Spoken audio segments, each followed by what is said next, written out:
G'day, guys. Welcome back to the Supercoach Swordplay podcast. It is season 5, episode 5. We've got another banger episode for you today, and all 4 of us are on. Is this the first time? I'm not too sure if this is the first time in season or not. I think it may be, but the official crew is here. We'll introduce everybody before we get into the agenda for the day. Spillsy, you're right underneath me, mate. How are things going, buddy? Oh, could be better.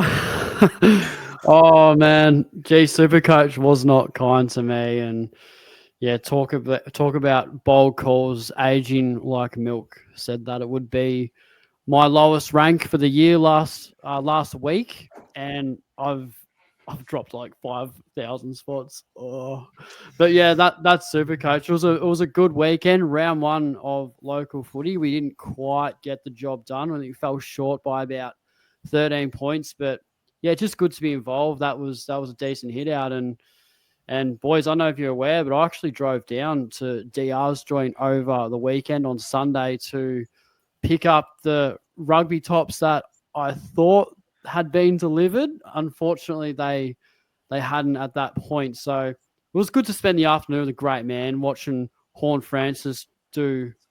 Well, Horn Francis sings. I know George made a great call. He's like, he looks like Kerry down the forward line, and then Dangerfield in the midfield. So true, just dominated.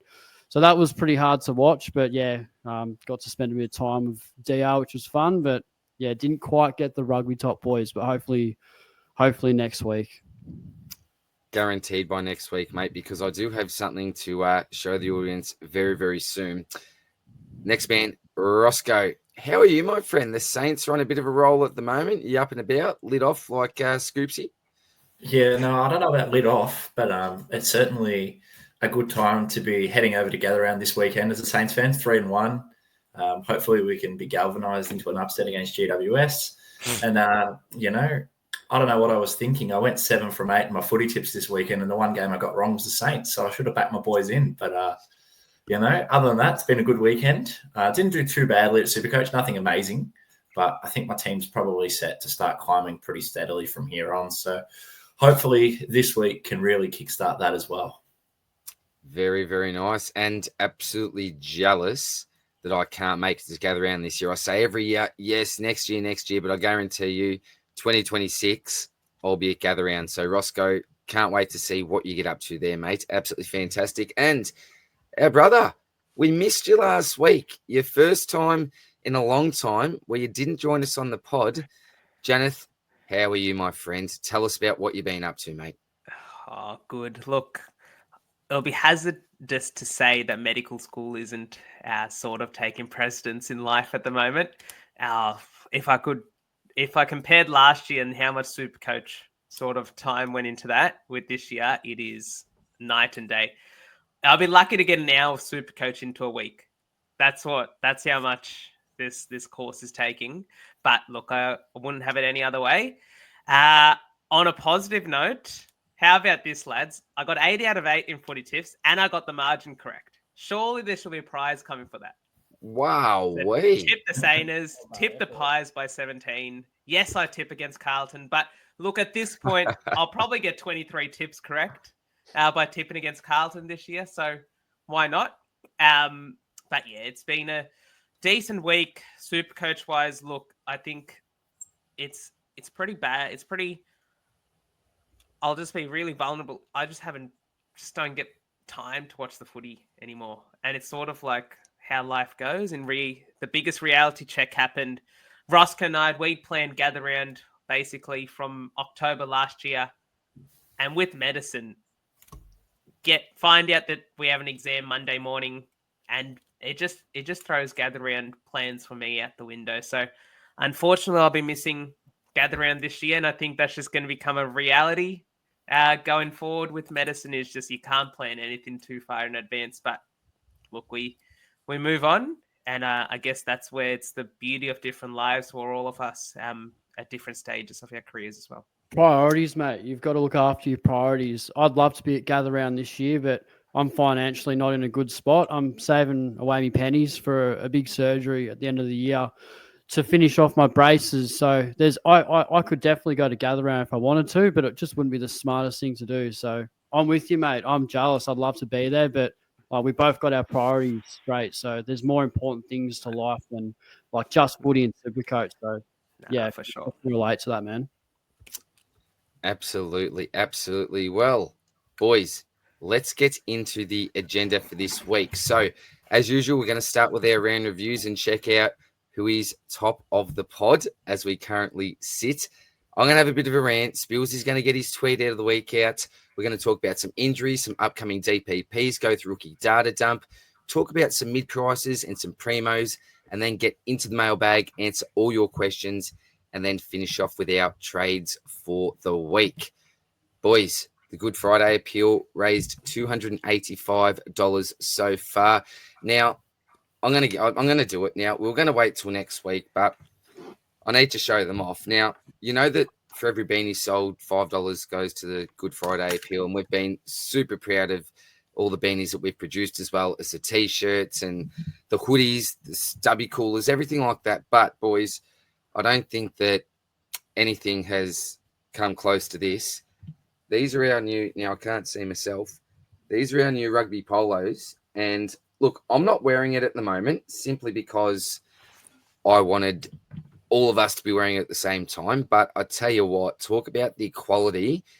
You can wear these absolutely anywhere. As you know, I'm a PE teacher, so I'll be in a couple of those and basically wearing one every couple of days. So brilliant quality. Thank you very much to Taylor and the crew at Speedy Tees. A magnificent job. And you can now officially order them at supercoachswordplay.com. We've already had some pre-orders, so we'll be getting those out to you tomorrow through OzPost. Super, super exciting. And how good is that, boys? The merch line is growing by the minute. And look, Unreal. that combo with the beanie, unreal. The green, black, and white of Supercoach Swordplay. Nothing better there. Look, I just want to add one other thing on Good Friday appeal. I'm involved in an initiative called the Teddy Bear Hospital. Now, if some of you guys may not have heard of it, I'm just going to plug it since we're supporting Good Friday appeal. But on Good Friday at Melbourne Convention Centre, what it involves is it's like a hospital, but for your teddy bears. So if you've got any sort of kids and your kids are a little bit scared of going to the doctor or to the hospital, I think the Teddy Bear Hospital is a great way to overcome those fears. You can bring your kids over. They can bring the teddy bear. They may have a broken arm. You come to them. You come see a teddy doctor like myself, and then you get your arm bandaged up. They can get sent to radiology for an X-ray. It's just a great way to get your kids involved in health. And all the proceeds from the Teddy Bear Hospital go to the Good Friday appeal as well. So sorry for the tangent, but I think if anyone is interested, you can just search up Teddy Bear Hospital on Google and it'll come up. It's a great way to get your kids involved into the healthcare. Beautiful, mate. And look, you said you've been a very, very busy man, but I'm sure it's very rewarding at the same time when you talk about the Teddy Bear Hospital and stuff like that, brother. Awesome job, my man. And thank you again to Taylor and the crew at Speedy Tees. Now, Rossco, we're getting into this. I'm currently ranked in the top 300 overall, and we're just talking about the starter squad here for game day squad. I'm not getting right into the big competitions just yet. But tell us, how are you going, my friend? Obviously enjoying the experience. Yeah, it's been great. I put together quite a good side last week, and I was only 60 points off the top 20 for starter for the round. So I finished, I think, in 80-something. So we are climbing. I know I mentioned a couple of weeks ago I was 200th, and then the week after that, 150. I'm starting to get a few of the good bronzes in, and, you know, if I'd gone for maybe Darcy Cameron over Tom DeConning in Thursday's game, could have been a matter of finishing in the top 20 for the round, which would have been all right. So, you know, keen to keep going at it and, you know, ripping some packs and all that sort of stuff. And obviously here we've got a little bit of a plug as well. So if you're interested in joining up, use the code word peanut, verify your account to receive $20 worth of free packs. Really good way to get your game day squad journey started. I think you get like 51 starter players, plus then you get another 27 silvers and golds as well. So really good way to get into it, and it's been really good fun so far. So keep your eyes coming for more content as well this week. Absolutely agree, and they're absolutely legendary blokes who actually run Game Day Squad as well. So, guys, make sure you do check that out. $20 worth of cards for free when you sign up and verify. Now, a couple of weeks ago, we introduced the cash cow. So at some stage during the potty, we're going to drop a word or a phrase. We're not going to tell you what it is, but if there's a particular word or phrase that stands out to you during this podcast, head over to the Supercoach Hub Discord, go to the AFL section, and then type in your answer there. It's actually jackpotted to $100 this week because no one got it in last week, or sorry, in 2 weeks potties ago. So, boys, $100 up for grabs for the bright individual that may be able to crack the code this week. So listen out for a word or phrase that just makes your ears stand up a little bit, and you could be $100 richer. Now, boys, into the round reviews. Now, Plenty of red. Well, there is, apart from maybe one person here I can see, and we might get to him last, but I'll start off, boys. 1938. Look, but hang on. I'm top of the pod. I'm top of the pod for this week. Yeah, good. Jeez, that shows how bad you blokes went this week, doesn't it? If I was actually top of the pod, but wow, we top of the Swordplay pod with a 1938.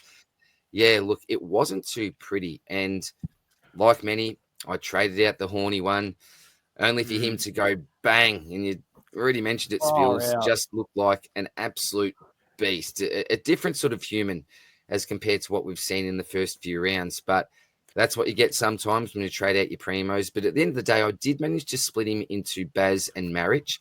And I think long term, that I'd probably still take that. I got Moraes in as well, so didn't go Humpty Dumpty. And originally, I had him rated second out of those big three last week. I had Baz, Humphrey, and then Marriage. But during the week, I looked at it a little bit deeply. Spills, you've been top of the pod for most of the season, so I thought if you're going with Rhino, then I'm going to jump on board too. So decided to fade Humpty, and pretty happy I did that at this stage. Captain Zorko, that was a bit of a fail. But all in all, boys, not a disaster round, but very much parish. And I went down, 204 spots. So pretty much as par as you can get for my rank. Spillsy, on to you, my friend. You made a big call the other week. Look, you haven't been able to back it up, but that's all right. We've got to make big calls, but you've still fronted up this week, mate, and I respect that. What do you got to tell us about your round, mate? Oh, come at me, anyone. Whatever's coming, I'm waiting for it. It's been a howl call. It's aged like milk, that one. But yeah, I was obviously super confident, but maybe now I can say this could be my lowest rank because it doesn't get any worse. I mean, people complaining, I had Callahan, I had Rosie, like no Whitfield, no Sinclair, no Brayshaw. I've got both of them, and all the ones that are dominating, they're not in my team. And yeah, you talk about yourself, D. I've been super stoked about this round. It was a great round from yourself. But boys, I had to see it for my own eyes. No one loves Supercoach more than DR. I was with him. I was sitting right next to him when Andy B slid that goal. And the celebration and carry on from this man was... I couldn't believe it. Like, he gets up, yeah, and he runs to the kitchen. I'm like, oh my God, this guy, he loves his Supercoach. I celebrate, but that was unbelievable by you, mate. I'm bloody, I envy that because, I wish I had plenty to celebrate. I'm just sitting there with my hands in my head because I just watched Rosie cough up a 76 for me, and then I watched Horny Man who probably played the horniest game he's ever played in his career. He was unbelievable, and it was death taxes, boys, and Horn Francis dominating against St Kilda. We spoke about it last week. We knew it was going to happen, and it did happen. I still think he's, with all the DPP inclusions we're going to get, I still think he's just outside the top 6. So a massive blow, but a whole lot to do with why we've dropped so much this week. 7.3K. Absolute disaster with Callahan and Rose in the side and the antipods that I do not have. So, yeah, one of those has got to go. I think Rose is a hold. I feel like he's got so much more to give. I mean, I've had him for his absolute worst. I feel like if I trade him, he's going to absolutely respond. But Callahan, absolute liability. 140 break even at 440K.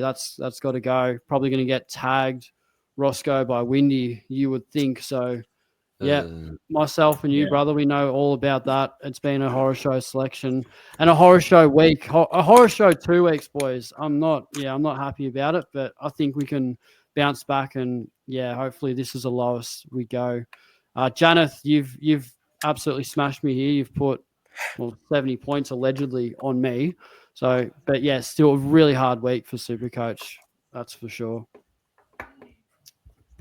Yeah, look, in terms of the super coach, Sheasel was probably bounced back 144. I think that's a plus. I also traded out the horny one.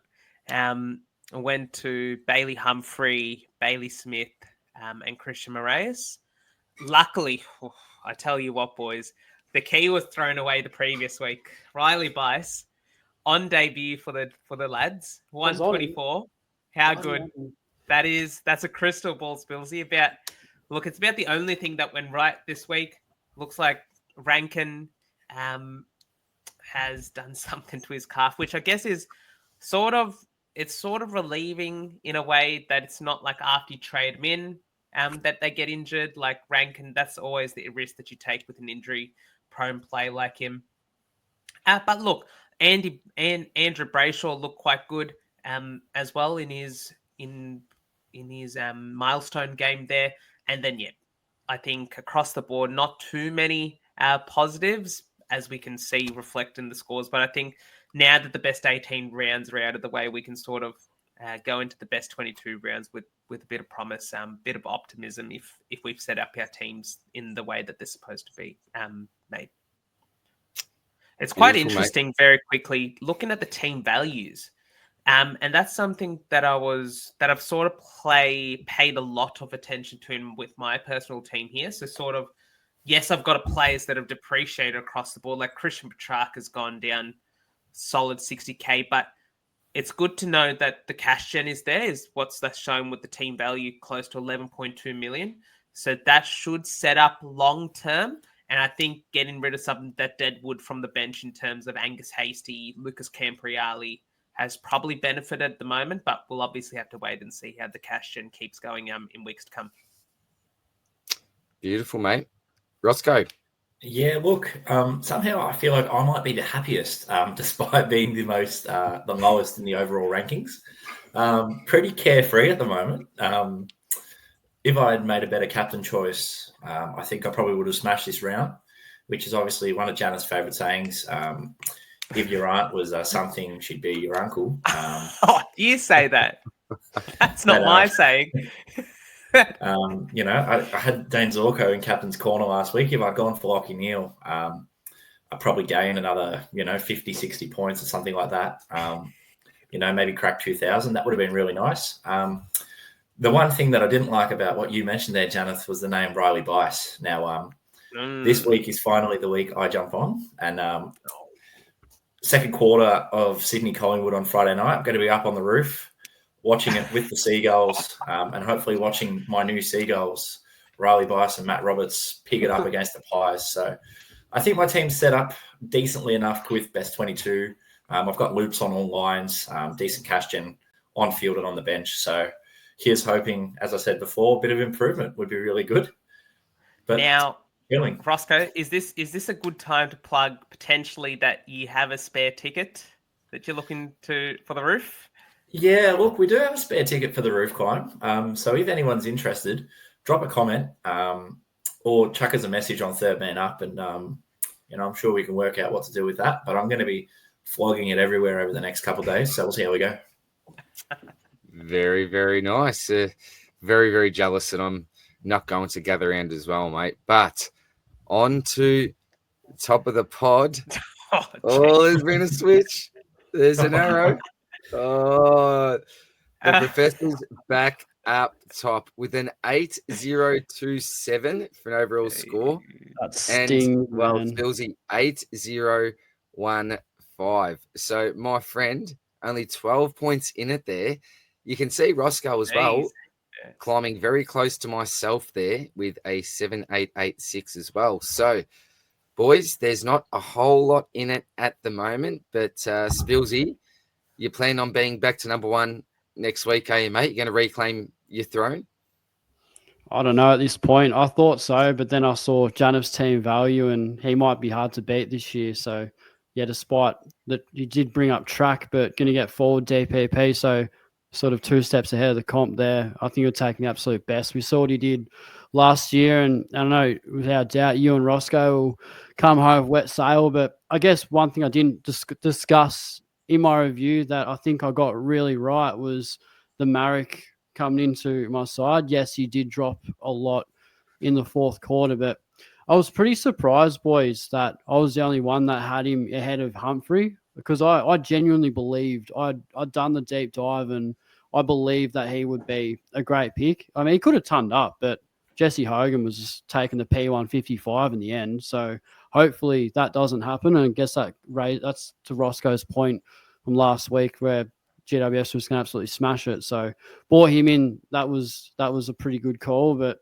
other than that, boys, it was a shambolic week, and I hope we can bounce back, because 7.3K dropped 5,000 spots in 1 week. Crazy stuff. So it was a disaster, absolute disaster. But Janath, kudos, mate, on top of the pod. Not the first time we've seen you up there. Definitely won't be the last. So keep doing great things, brother. Absolutely smashing it. Cheers, mate. All right, I'm gonna have a quick rant.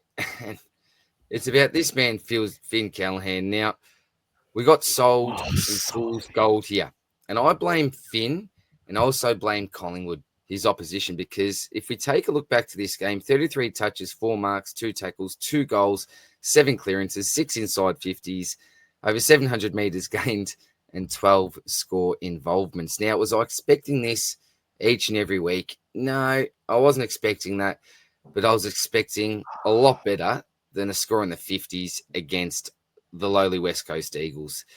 This was a fixture that I was really looking forward to, and thought this is where I might get a bit of an advantage on those that don't own Callahan, but it was the absolute opposite. His score went nowhere near my best 18, and all of a sudden he's getting tagged. I thought when I was selecting him that he's that midfielder that's not that number 1 cog. That'll be like your Tom Green, so he shouldn't receive too much attention. But I suppose what actually happened during this game is that he really did announce himself to the rest of the competition that he does have the potential to absolutely take the AFL by storm this year. And I think other teams have realised that. And coming up this week against St Kilda, we've got Windy. So surely this trend continues. I think that the Windy may give him a bit of close attention. And if that's the case, with a break-even of 137, if you could only go 50-odd against West Coast, when you've got one of the best tags in the comp in Windy and St Kilda, who are absolutely up and about at the moment, I don't like his prospects. So I'm ranting about Finn Callahan. I got sold some fool's gold. And look at my boy there, Mr. Norm. What was I thinking? Fading my man and going with another giant. Just ridiculous stuff from me. I regret it. I'm sorry, Will, but I'm going to rectify this week. He's gone for me, boys. Absolutely gone is Finn. Yeah. Can't look at him for another week. Shattered. Spillsy, on you, son. Tweet of the week. It was pretty hard to find a tweet of the week. Now, in the mood that I've been in over the weekend, Supercoach isn't going well. Don't have time for chit-chat with Spillsy. So playing footy, drive down to DRs. Hands are full. So finding a tweet of the week was slim pickings. But what we have here is obviously our boys, third man up. And this has to be one of the all-time howlers.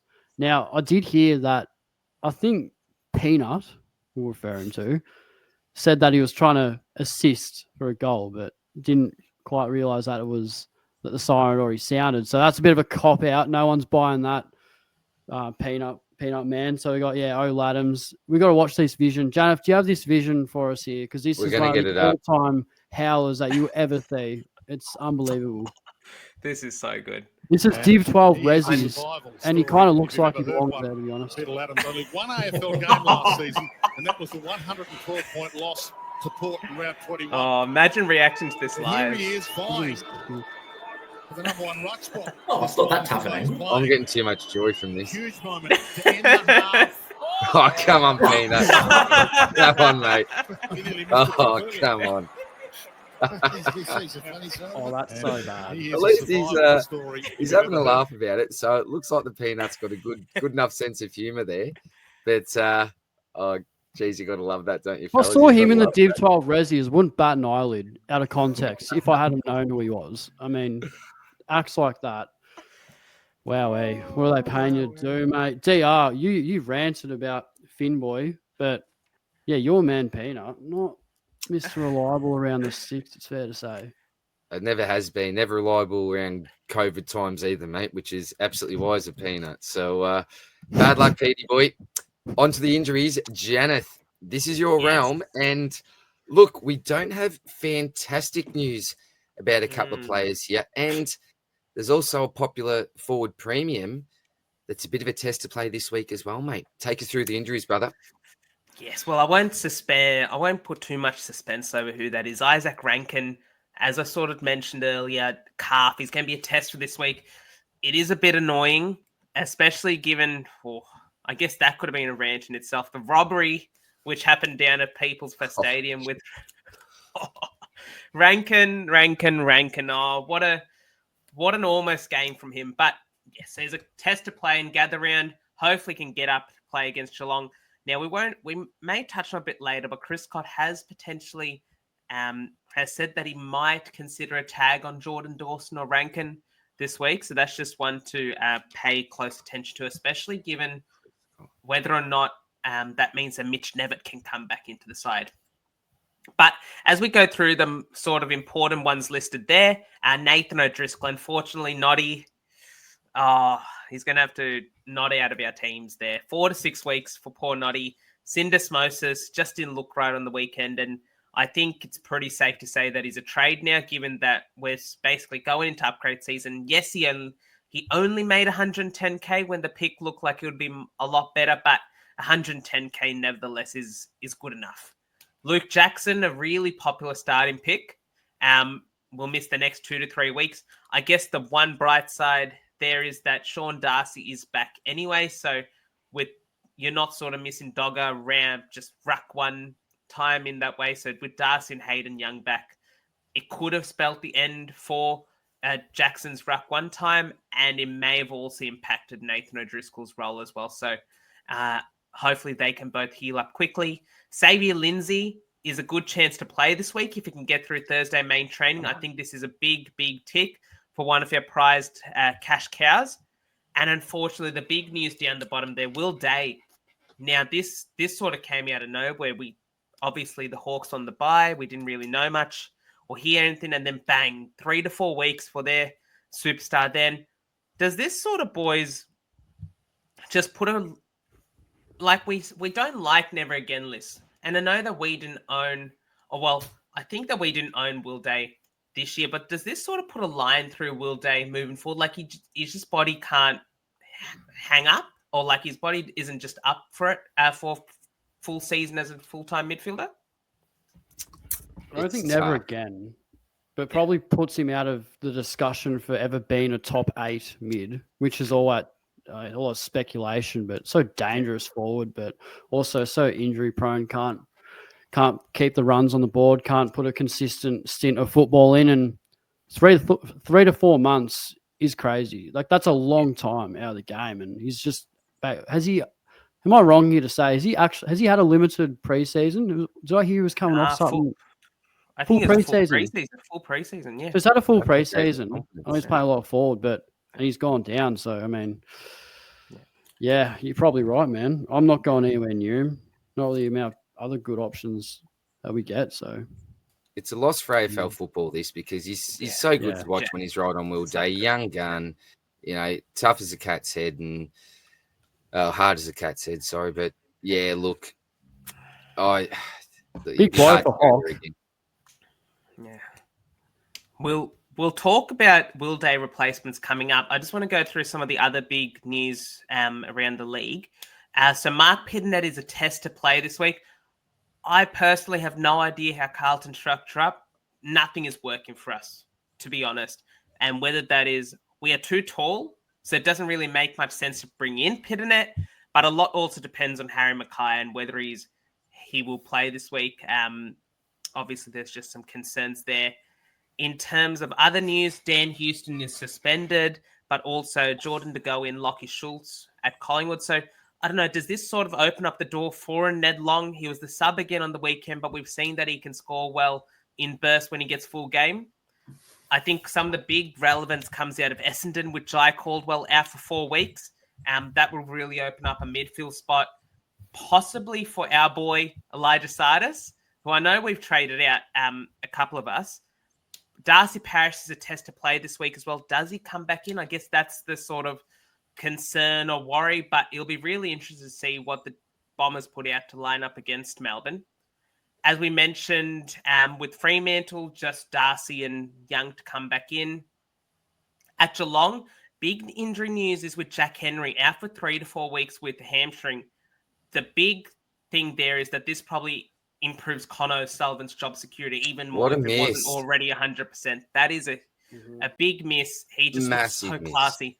Where do the Cats just pluck these? I know he's a top 10 pick, so it's not like he's a surprise, but the amount of top 10 picks that, like Carlton, like we've flunked on so many of our picks early doors, but it just feels like Geelong never misses anything. They're always on the ball. They just a class football club in that way.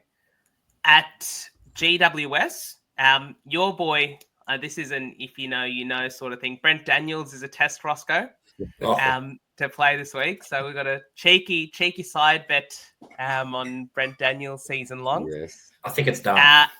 He's given in already. At Richmond, there's not much. Dion Prestia still 3 to 4 weeks away. If you're a Sam Lawler sort of owner, really, really good. I think that's another pick that's sort of, I know Rossco, your owner, you would be very happy at the moment with that pick. He looks class, absolute class, and should be a great cash cow moving forward. Great to see that Josh Smiley made it through the VFL game unhindered, which is always good to see. Mateus Philippos 4 to 5 weeks away, and I think that's quite important in terms of a possible forward downgrade option in that period of time. The Swannies, there's a lot going on there. Tom Papley's now 6 to 8 weeks away.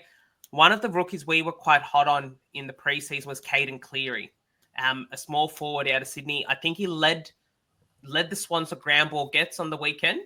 And if that's anything to go by, he could be a really good rookie for us next week. There's definitely one that I'll be watching for against Collingwood on the weekend. Callum Mills still 2 to 3 weeks away. I almost feel that with Mills, even if he does come back, there's just no confidence to go there with the injury history that he has. It's going to be very hard watch to see him get through games, especially with some of the early injuries that he's had. And then at West Coast, we've got Elijah Hewitt's a week away. I traded Hewitt last week, just given that it's a calf and he was already made the sub, but it's just an interesting one. Now, I don't know how long Jeremy McGovern was listed on the injury report last week, but he's only a week to 2 weeks away now. Yeah, that's about right. I was 3 to 4 last week, so depends how he's tracking. He's taking 2 weeks off the time here. Though, personally. Ooh, that's an interesting one there. But look, I think it's great news of the doggies here. 1 to 2 weeks away for the Bont. That'll be very. Here we go. If it's almost like if he can have a couple of slow games to come when he first comes back, that'd be really handy so we can get him at sort of peak upgrade season. Not good. Who do they play in 2 weeks? The Saints. That's so St Kilda. But those are the injuries for this boys. I think there's a couple. Shut him down. That's good. Couple of really relevant ones, especially the ones listed on this slide, but also some secondary relevance to some of the players which we have in our sides as well. Beautiful job, brother. All right, time to get into some individual players now. I'm going to start with the cheapies. We have the round 5 rookie data dump. Rossco, you and Janath, magnificent work week upon week with the charts you've got. You've actually split it in half this week. So I've got 2 slides to the rookie data dump. Take us through the first one here, brother. What's really catching your eye? Yeah, look, there's a few players that I think have really caught my eye. I think Sid Draper, probably not the number one recommended trade in, but he looks to perhaps, with Rankine out as well, maybe have a starting spot solidified at the Crows now, coming up against an easy matchup against the Cats. Thursday night, Adelaide Oval, gather round. He is one to consider. If he goes a bit better than that 56, he should have a 56 and say he gets to a 70 or an 80 in his scoring cycle. So that should see him make some money there. The Essendon boys, Pryor, Kako and Reed, I quite like the idea of fielding them this week, sorry. Even though they're coming off the bye last week, I think Melbourne is a decent enough matchup for them.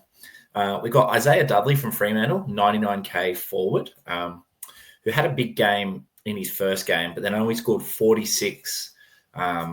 He's playing Richmond, so he is a bit of a consider if named. I'm just not sure if he's going to hold his spot. Janath's boy, Murphy Reid, looking like a definite field against the Tigers at Barossa Park. He's already made like 100K and his break-even still minus 24. So if you're holding on to him, you're doing pretty well. Same goes with Connor O'Sullivan. I think you can field him. It's a tough matchup against the Crows, but no Jack Henry. Plenty of opportunity for him back there. Now, Bailey Humphrey, a bit of a disappointing 64, but coming up against North Melbourne, I think that's one that should say Barossa, one where he can score again. And as we alluded to last week, one of the sort of two matchups that we wanted to pick him for with North Melbourne, and I think it's Richmond the week after. Obviously, Xavier Lindsay, as Janath mentioned, just wait to see what we do with him for his injury. Then there's a few bubble boys up and down the page that are all probably a pass there as well. And then we've got page number 2 here. There's only really two who we could consider, I think, of the bubble boys this week. There's a couple we can still jump on late, but Travalia from St Kilda and Clay Hall, probably the main two. I think I'm leaning towards Clay Hall more than Travalia at the moment. His job security is not super amazing, but surprisingly, Carlton are the second easiest matchup for inside midfielders. And if he holds his spot, I think he could go pretty well this weekend. So I think I'll be bringing him in over, say, a Travalia who's 40K more expensive. Steele might be back in the lineup this week. Job security might not necessarily be there. And he only scored a 52 as well. So his scoring's not quite up there. We've got a couple players, Janice said, like Cleary, a couple of West Coast boys. Sandy Brock's one I'm going to have my eyes on this weekend. Scored an 80 as a 99K defender. I know he's been mentioned as a bit of a slow burn, possibly, but I wouldn't mind bringing him in if he's going to slow burn after a couple of 80s. That could show that he could score really well.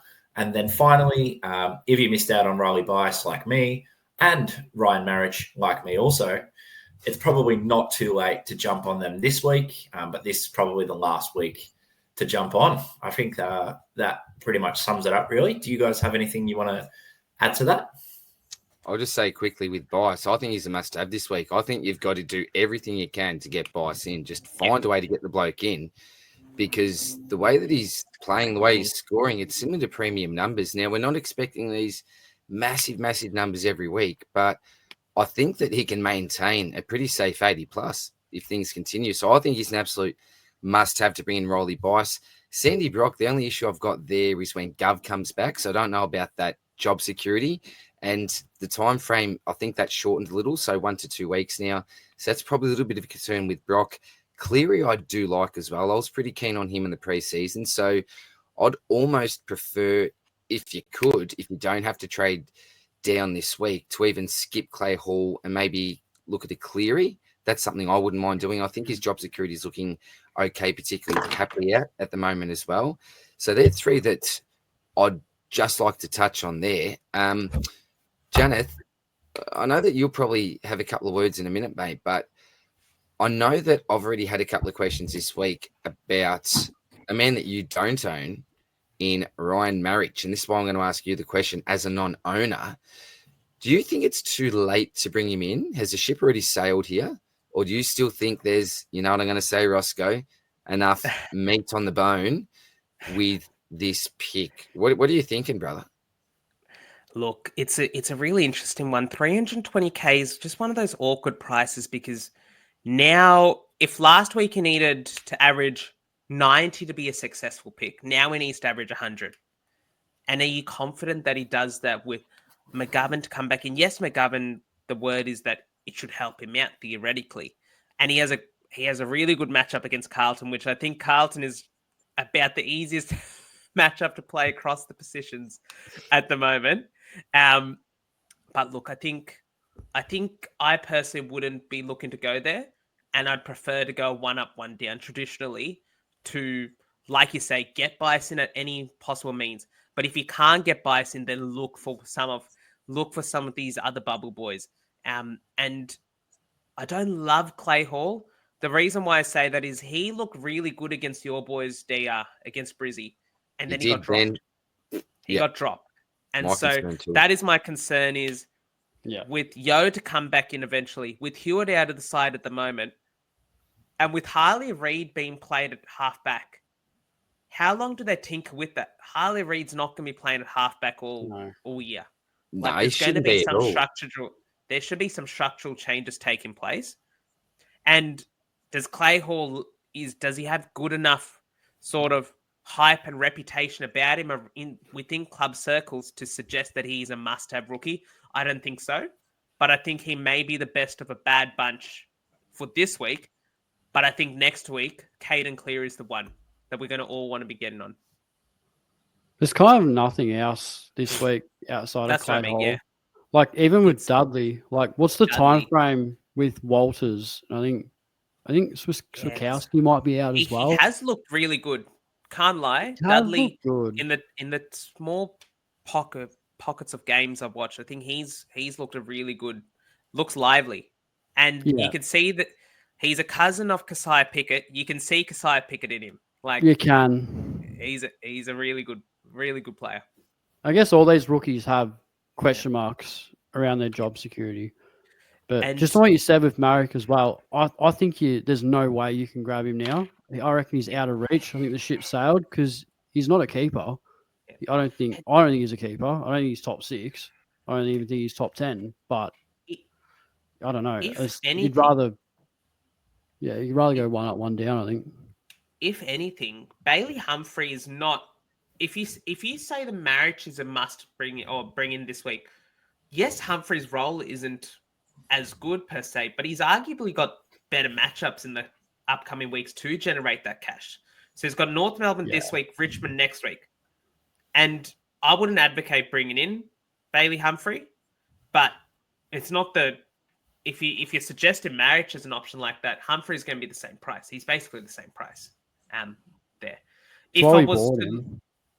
If you were to go really left field here, I think Elijah Sardis and Zach Reid aren't the worst trade-in options as downgrade options this week.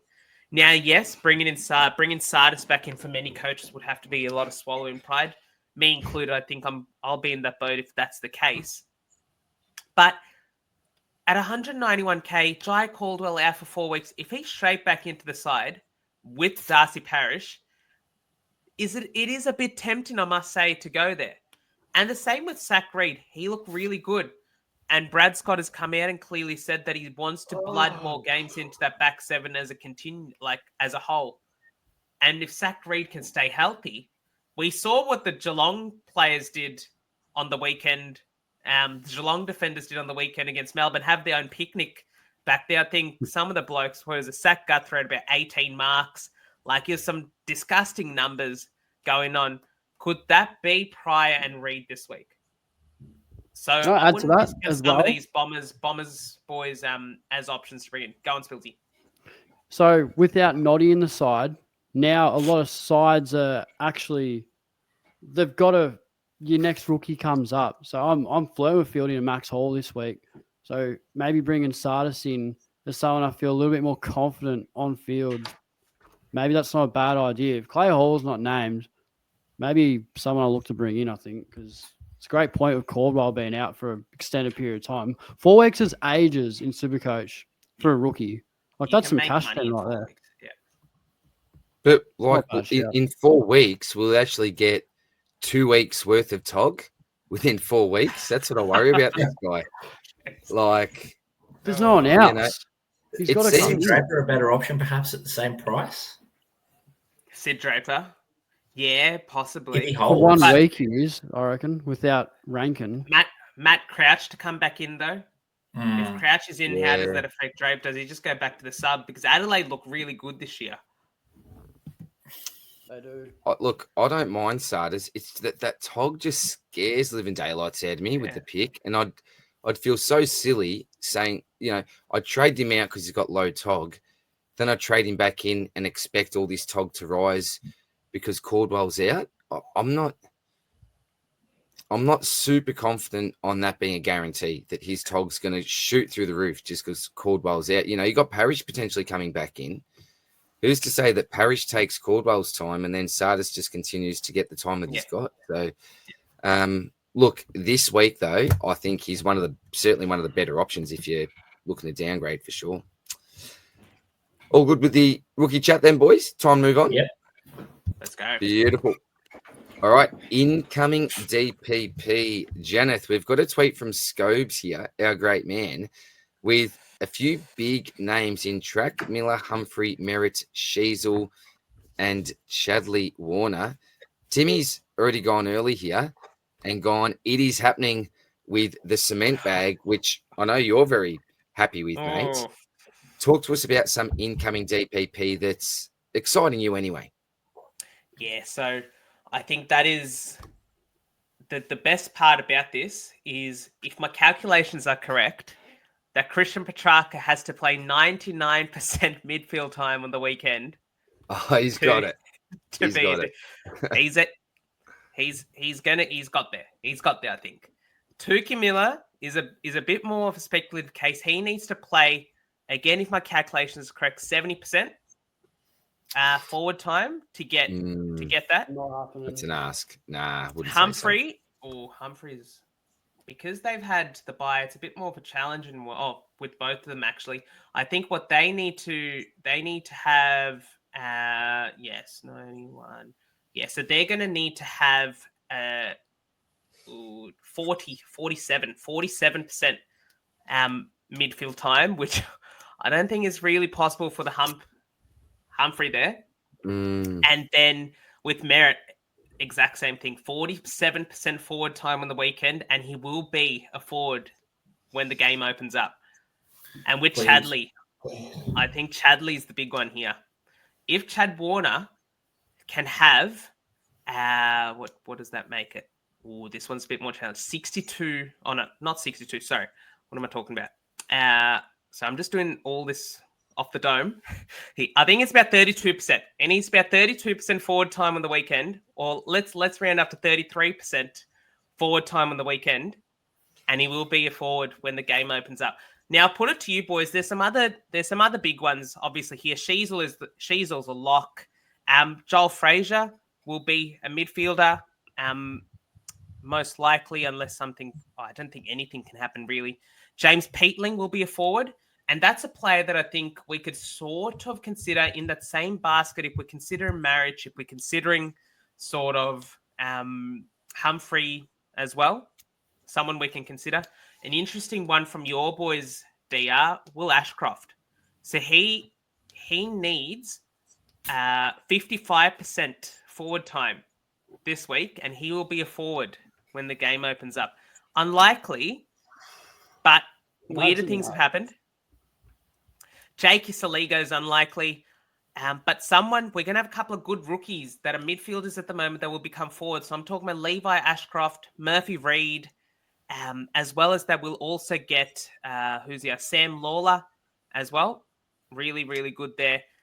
True. But, boys, if Christian Petrarca and Chad Warner are both forwards this time next week, who's the one, if you had to bring someone in, if you're sort of planning your trades around bringing one of these boys in at the moment, who are you looking to bring in? Depends who they're playing, what their fixture is early. What's their next month look like? Who's playing? I don't like any for now. I honestly don't like any. But what I need to see from track is I need to see the man look interested again and passionate about playing for the game and playing for the D's. And I think the passion's there. You The reckon it passion- is? I think it is too. He Passion's was there. livid. His role is Absolutely awesome. livid. Like, he was their best midfield in week 1, tagged by Bedford, but still got 27 touches. And then Goodwin's played him forward. He was so livid when they lost. I think the passion is there, but So you reckon that's currently, passion? the role's I not. almost took that as frustration. Like, why the hell couldn't I get out of this joint? It's Look, you're interesting. an owner, so you've probably been watching him a little bit Oh, closer. But when he kicked that first goal, I think that's the passion there. He's a natural winner.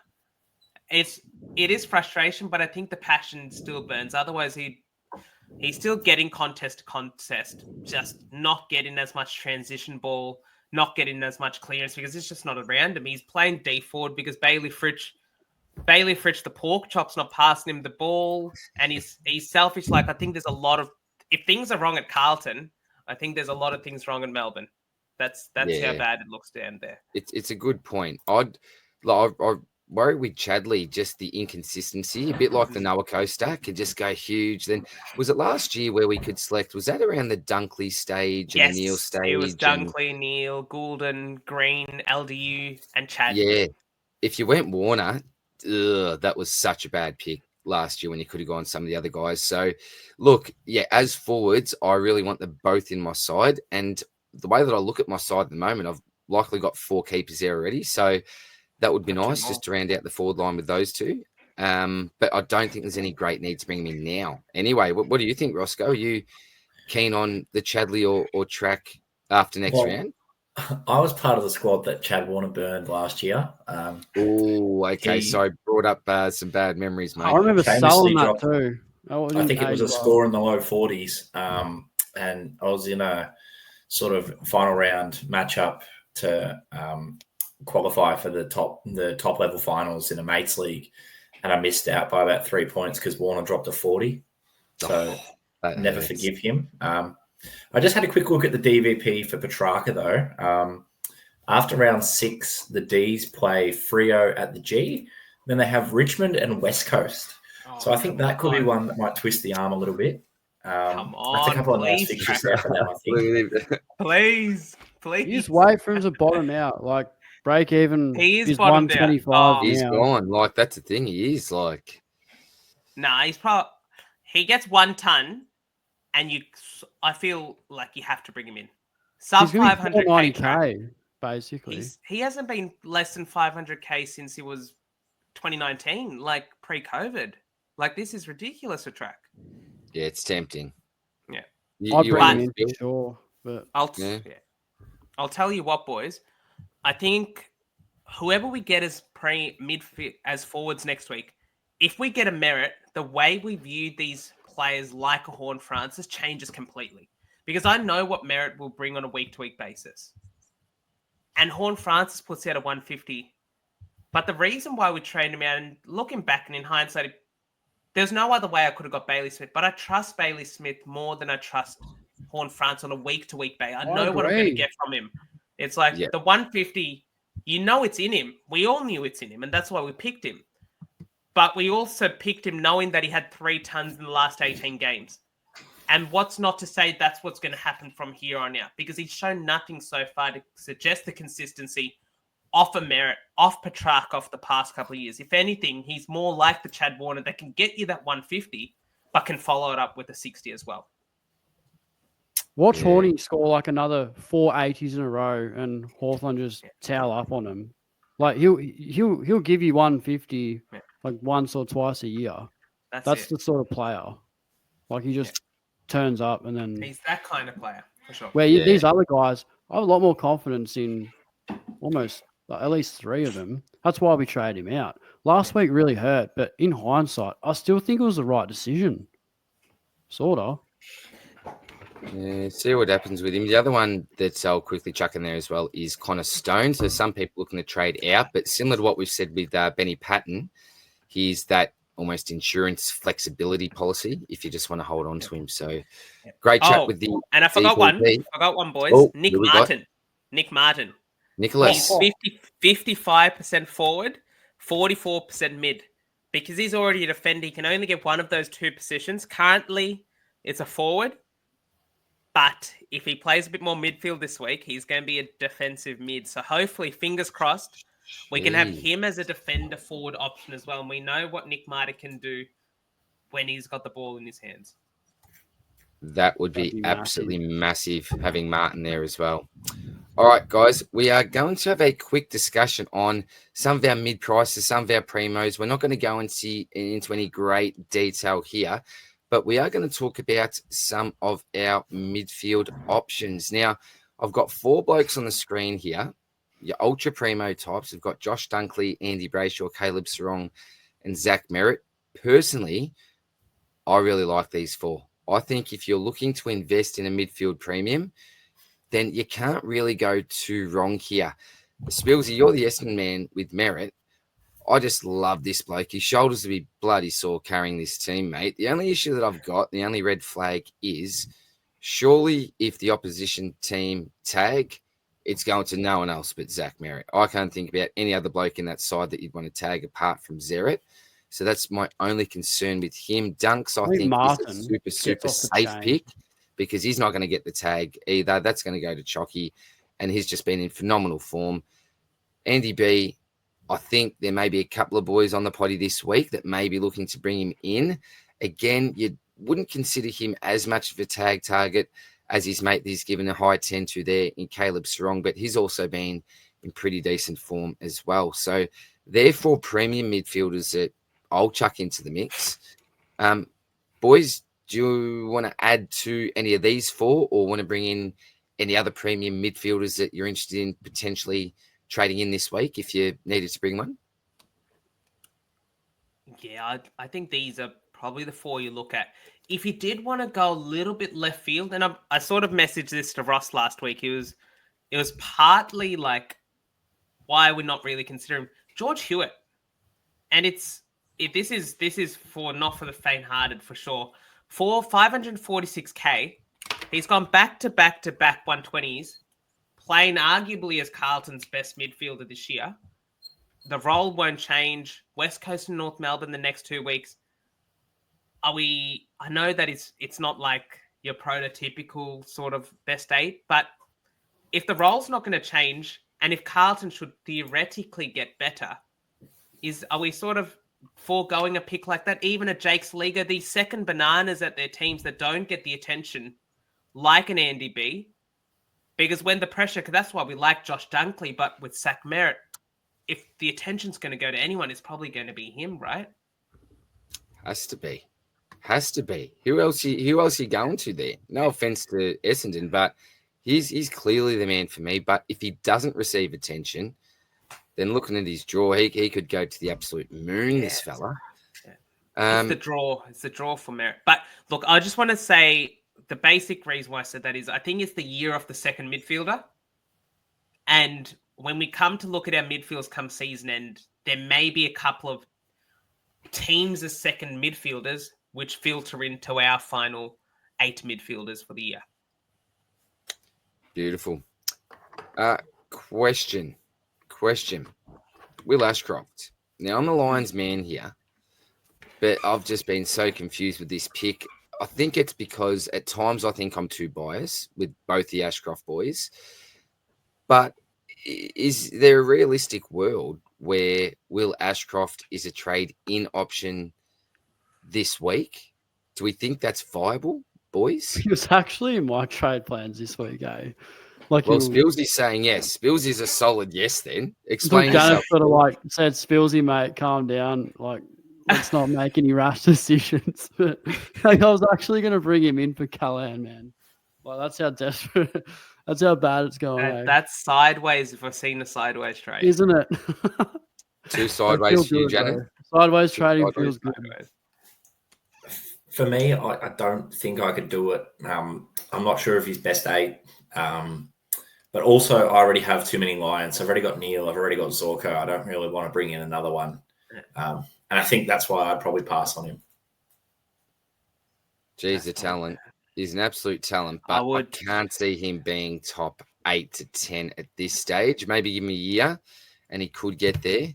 But, watching him live on the weekend, actually started on the bench. then started forward, then came onto the ground and went forward onto the flank. So he eventually did get in there. And look, he's already proven that he doesn't need bulk CBA minutes to actually score really well. But yeah, trading him in Spills, I'd be a little bit hesitant. I think I'm probably at the stage now, particularly after, the lessons with your Callahan, even what happened with Humphrey last week. I think it may be time just to go, you know what, let's bring the best of the best in.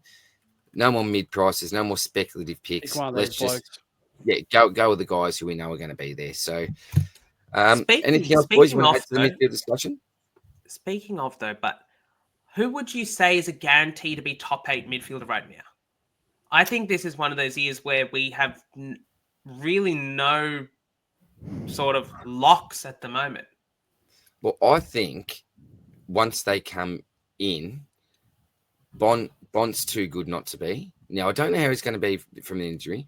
I think Dacos is too good not to be. Again, could be a big tag target, but surely this bloke's just got to bounce back. And we've seen what Butters did in his first game back, and it wasn't set the world on fire, but it was like, okay, yeah, we now remember what this bloke can do when he's fit and firing. So there's 3 of the Uber premiums that aren't currently featuring on the screen here. So I'll add those 3. I'll probably add these 4. You've then got your Chalky Neils that you could add into the conversation. Again, a big tag target, though. Jordan Dawson is someone who I think has some pretty decent potential. He's the sort of bloke that can play anywhere on the field and score really well. So that's sort of 9. Who's M1 for total points? I think more so than talking about these players as they're going to be, I think that's the problem, is that this is all based on speculation. We don't know how Bond's going to come out. We don't know about Dacos. All these guys also have their own red flags in terms of Dunkley. He starts the season well and then sort of fades out. With Sarong, does he get the tags? With Merritt, does he get the tags? I think that this is one of those years where it's almost better to just delay your midfield upgrades as much as possible when we can see that Whitfield, Zorko, and Sinclair are probably going to be top 3 or 4 in the defensive line. When we can see, even in the forward line, it's a bit murky. It's almost like you either go really to the top with the midfielders like the Sarong, even these 4 blokes here, but I don't think you sort of save cash at this point and go for another speculative, because you're probably going up from a speculative to begin with in this first place. Even Sinclair could be top 8 mid with his DPP. Well, that's how probably thin as it a is. defender, though. Yeah, in that way. I mean, Probably, even as a mid, Janath, that's how. And even Andy B, he looks like M1 for total points at this rate. Who's picking him? Who's actually overtaking him right now? Oh, Who's picking him M1? You're picking him. I reckon he's not going to get tagged. Like, probably best 2-way mid in the comp. Maybe. It's going us the wrong every time. One thing I was going to say, Spills, I was chatting with the boys the other night on the live, and we were trying to rack our brains and ask ourselves, has there been any defenders, premium defenders, that have been absolutely locked down on this year? And we couldn't think of any that came to the forefront of our mind. Not to say there hasn't been yet. We then discussed the midfielders and the Finns of the world, the Chockies that are getting tagged. Absolutely shocking. So at the end of the day, I don't think, and although it looks a little bit weird, I don't think it would be the worst decision to have someone like a Jack Sinclair actually permanently in your midfield. Like, I'm keen to have 8 defenders at the moment, dead set. 6 premiums in my defense, 1 in the midfield, and then even 1 in the flex, because these blokes are the guys that are really the most reliable scorers, the guys that are scoring the best at the moment. And we've clearly got a top 3 in your Whitfield, Zorko, and Sinclair, who haven't been tagged, have massive ceilings, and are performing all of these midfielders basically. So I think there's a world where we could have 7, potentially 8 midfielders in defenders in our side, to be quite honest. For sure, man. All right. On to the defenders. And we've already almost mixed these guys in, haven't we? But there are 3 blokes I've got on the screen here. Whitfield, Sinclair, and Zorko, I think, are a clear D1 to 3. And you could probably add Harry Sheasel to there as well, probably for my top 4. And the other bloke I've got here is Tommy Stewart. Now, pretty high break even again this week. But after this week, he's going to be at a bargain price. And I know I'm in the position where I could actually straight swap Finn Callaghan to Lockie Whitfield this week, just in the one trade. Or else, do I hold off on trades this week and do we focus on the absolute fall in premiums, someone like a Tom Stewart? So that's why I've got Tommy Stewart there, because he's going to be a really nice target after this week. And look, I've been burnt before paying over 600K for my upgrades. I just don't know what to do. Do I jump on Whitfield this week, or do I just wait and then invest in a cheaper Tommy Stewart the week after? Or is it almost imperative to get both? But I'm huge on the top three there. Probably the next rung down for me are your Jordan Clark types, your Bailey Dale types. You could probably put a Max Holmes in there, but I'm a little bit worried about Holmes given the fact that he's playing through the midfield, and I think he's going to be Geelong's number one tag target. And we know that midfielders are the ones getting tagged at the moment. So that's my quick say, I suppose, on the defenders. And I'll just add in that I think the Fridge, Joel Frazier, and SDK, see you later. Got to keep him. You've got to trade him. And Matt Roberts, I'm a fan of actually holding on to. I think 77 in his worst game of the year is a decent floor, although that goal was very, very handy. So they're my thoughts. Boys, anyone else want to jump in on the defenders? Yeah, Covered it well. I think you grab one of Witt or Sinclair, man, personally, in your position. I would. They're clear top 2, 3. I mean, we're looking right at them. Any chance to get them in? Yeah, if I had Brayshaw already, I'd definitely be snapping up one of these guys with the Callaghan and Noddy money I save. So they're must-haves at some point of the year. Go on, Rossco. You reckon, boys? Yeah, that's the thing. As you say, you pick your Whitfield, you pick your Sinclair. You're pretty much locking them in for the season, barring any sort of mishap with them. And number one rule of Supercoach, you never trade your premiums. These guys are two that give you a lot of confidence that you can just hold on to them for the year. One that I wanted to drop in there, it's really left field, is Sam Flanders. Obviously, we know what he's capable of last year. Hasn't tonned yet to start the year, and that means that he might even drop about 100K if he drops another, 70, 60 kind of score. Like, it's just one to keep an eye on. I'm not saying bring him in at the moment because he is 640K, but he gets down to 540, 520. When does it start to sort of turn around for him? That's one that you'd be keeping a close eye on for sure. I don't think I've seen a bigger break even ever. His break even's 229. Yeah. I can't remember saying that. I think Gorn was punching close maybe last year or the year before, but that's crazy. Yeah. 229 break even. He's going to be very cheap at some point. And look, if we see him in the right role, definitely. Boys, is it sort of with the defensive line? Is it? Yes, Tommy Stewart will be cheap next week, and we got those three. We probably have Stewart in and around the top 6. You can probably say Jordan Clark's going to finish in there, and then Naz, Max Holmes push. It's pretty clear cut, and Dale probably. Those are probably the 8 defenders I'd say are going to be the top 8, and then Sam Flanders may fit in there somewhere if the role is there. Like, this is what I'm trying to get at with the midfielders. We got so much sort of not certainty, but we can forecast that these blokes are probably going to be the top 8 in defense.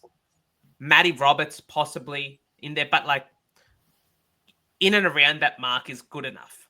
Compared to the midfielders, that's where I feel like it's really hard, because if we think back a couple of years when Jack Steele first broke out, at this point in time, we were not saying that he's going to finish as a top 8 midfielder.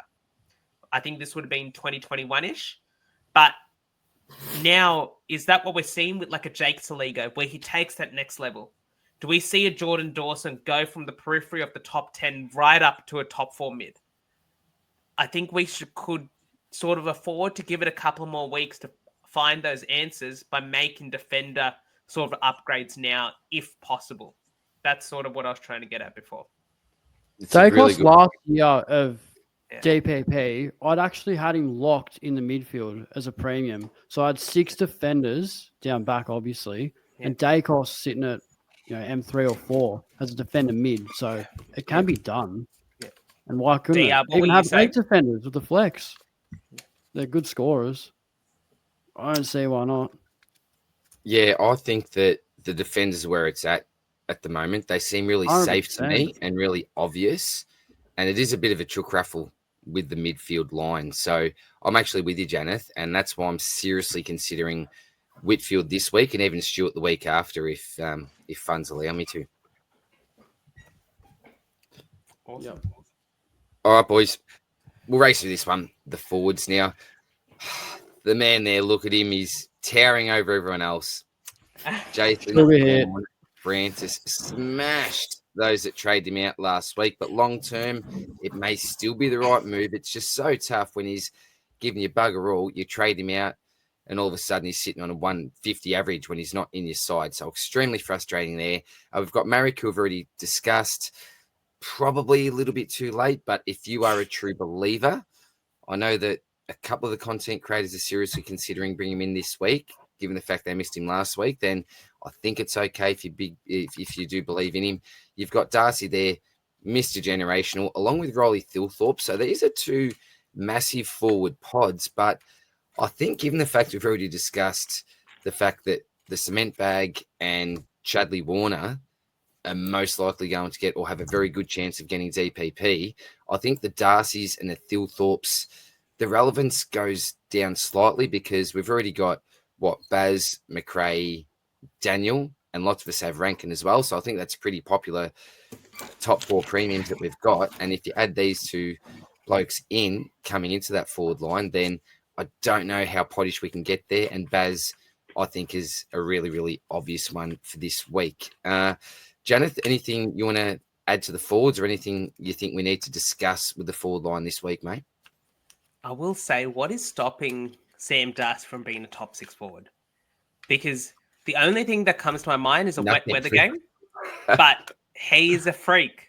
Like, the way there's no one can stop him. Like, Alex Pearce held Australian to 3 touches last week, and then he had 4 goals kicked on him on the weekend, and none of it was his fault.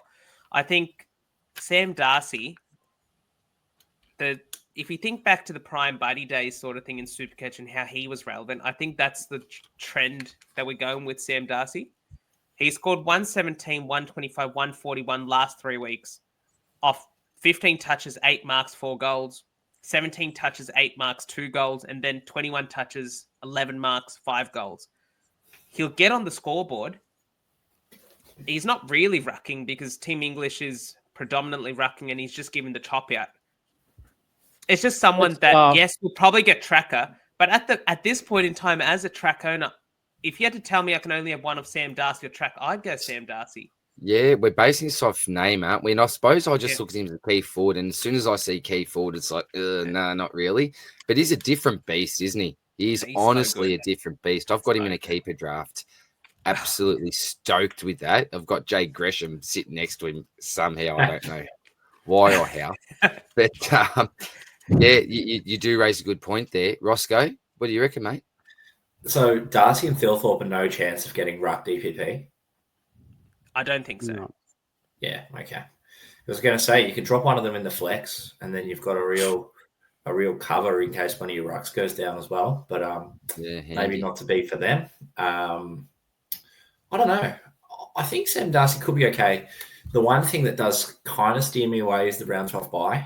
I'd have to probably sit down and have a look at how that bye is tracking because I know that's the danger one that they share with a lot of teams that are really Supercoach relevant. But if he keeps it up, then, the sky's the limit, as you say, Janath. He's a superstar.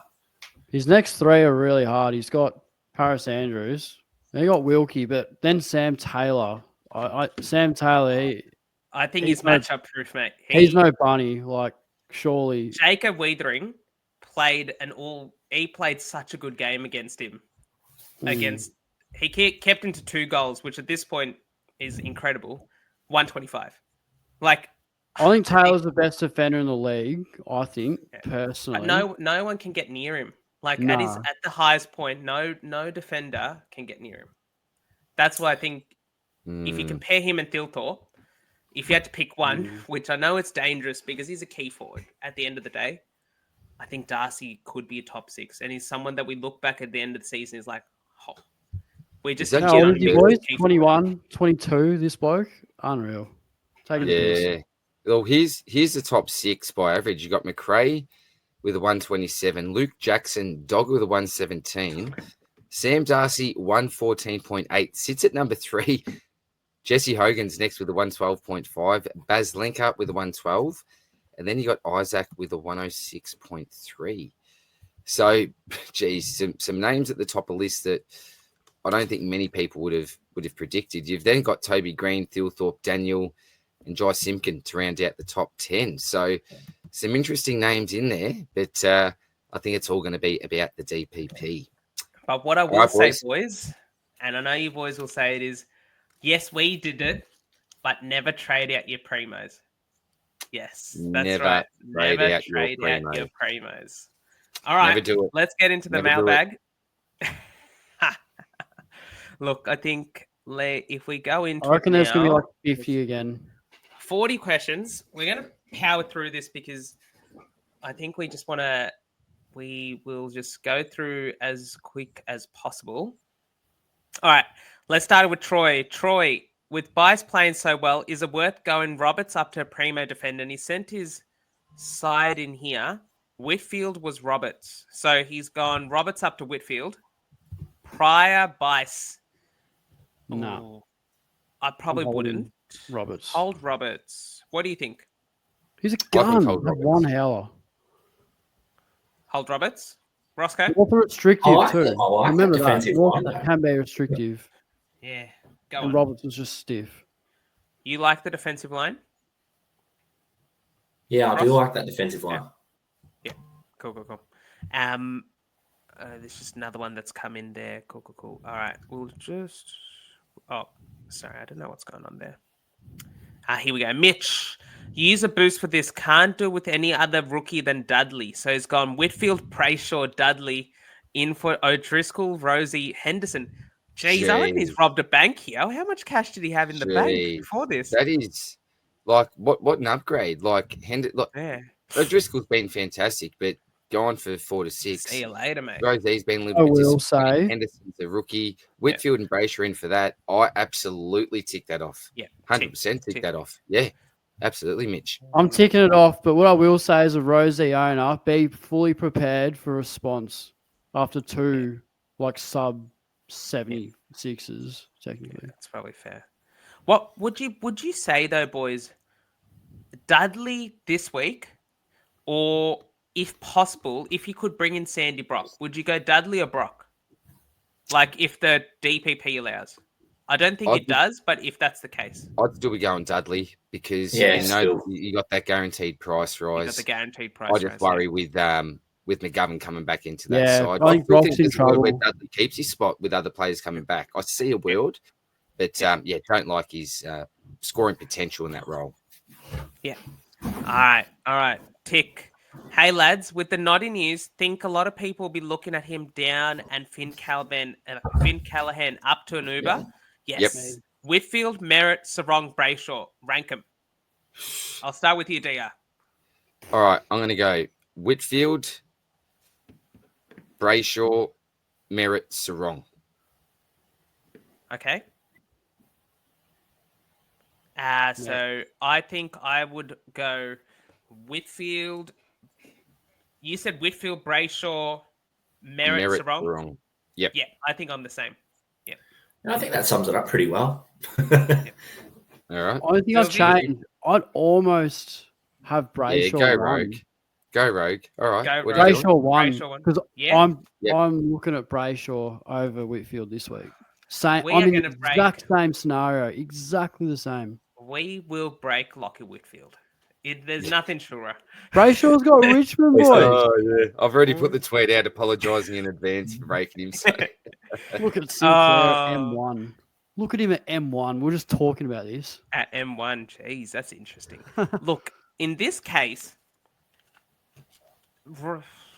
I don't even know who you'd go to. Look, there's a Petrarca owner there. So at the end of next week, what is it? Green Eggs and Hem will have 2 midfielders. We'll have Brayshaw and Oliver. But I think that's the way you've got to go this year. If you can somehow Yeah, I feel out don't that mind it. midfield, which doesn't look, you got Kako there, but I don't mind it. Roberts to a midfielder. Who would we go? Would you go on Ashcroft in this case and fill a gap, or would you just let it ride Nah. with Roberts and Sinclair M1? I'm riding with Yeah, that. I wouldn't trade personally. Roberts. I'm riding with that for now. I think can't believe we've already had 2 people suggest it. Like, he had 1 bad game. He's been such a great pick. Yeah. Have a bit of faith. I think one thing which I would look to do, though, is if Sartis or Lindsay or Henderson aren't named, yes, he may just have to cop it for a week with Kako at M8. But I think the rest of your lines look really good, mate. And one of the things that I would look to do, though, is I would find a way to go Ashcroft at M8 and then move Connor O'Sullivan into the flex. If you've got a chance, there's not real DPP to get a defender back, but just try to work out a way that you can get Levi into M8 and then move that bit around. I think Levi's a better rookie for this week. Cool. All right, Supercoach HQ. G'day, boys. What's your take on Rosie? I think I'm prepared to hold. Won't get tagged again, I wouldn't think. Nod to Freya, Meriton Hall / Dudley. I'm a Rosie owner. I'm holding. I reckon we've seen his worst. It can only get better from here. Rossco? Yeah, tough game against the Hawks, but, he can still score well. It's at Adelaide Oval, Butters would be the one they shut down, I think, the bigger body, if they were to go a Finn. And they don't deploy that very often, Hockball, particularly the way that they play. That was a very one-off Callahan tag. But if they do, I think Butters is copping it. I think Rosie responds this week.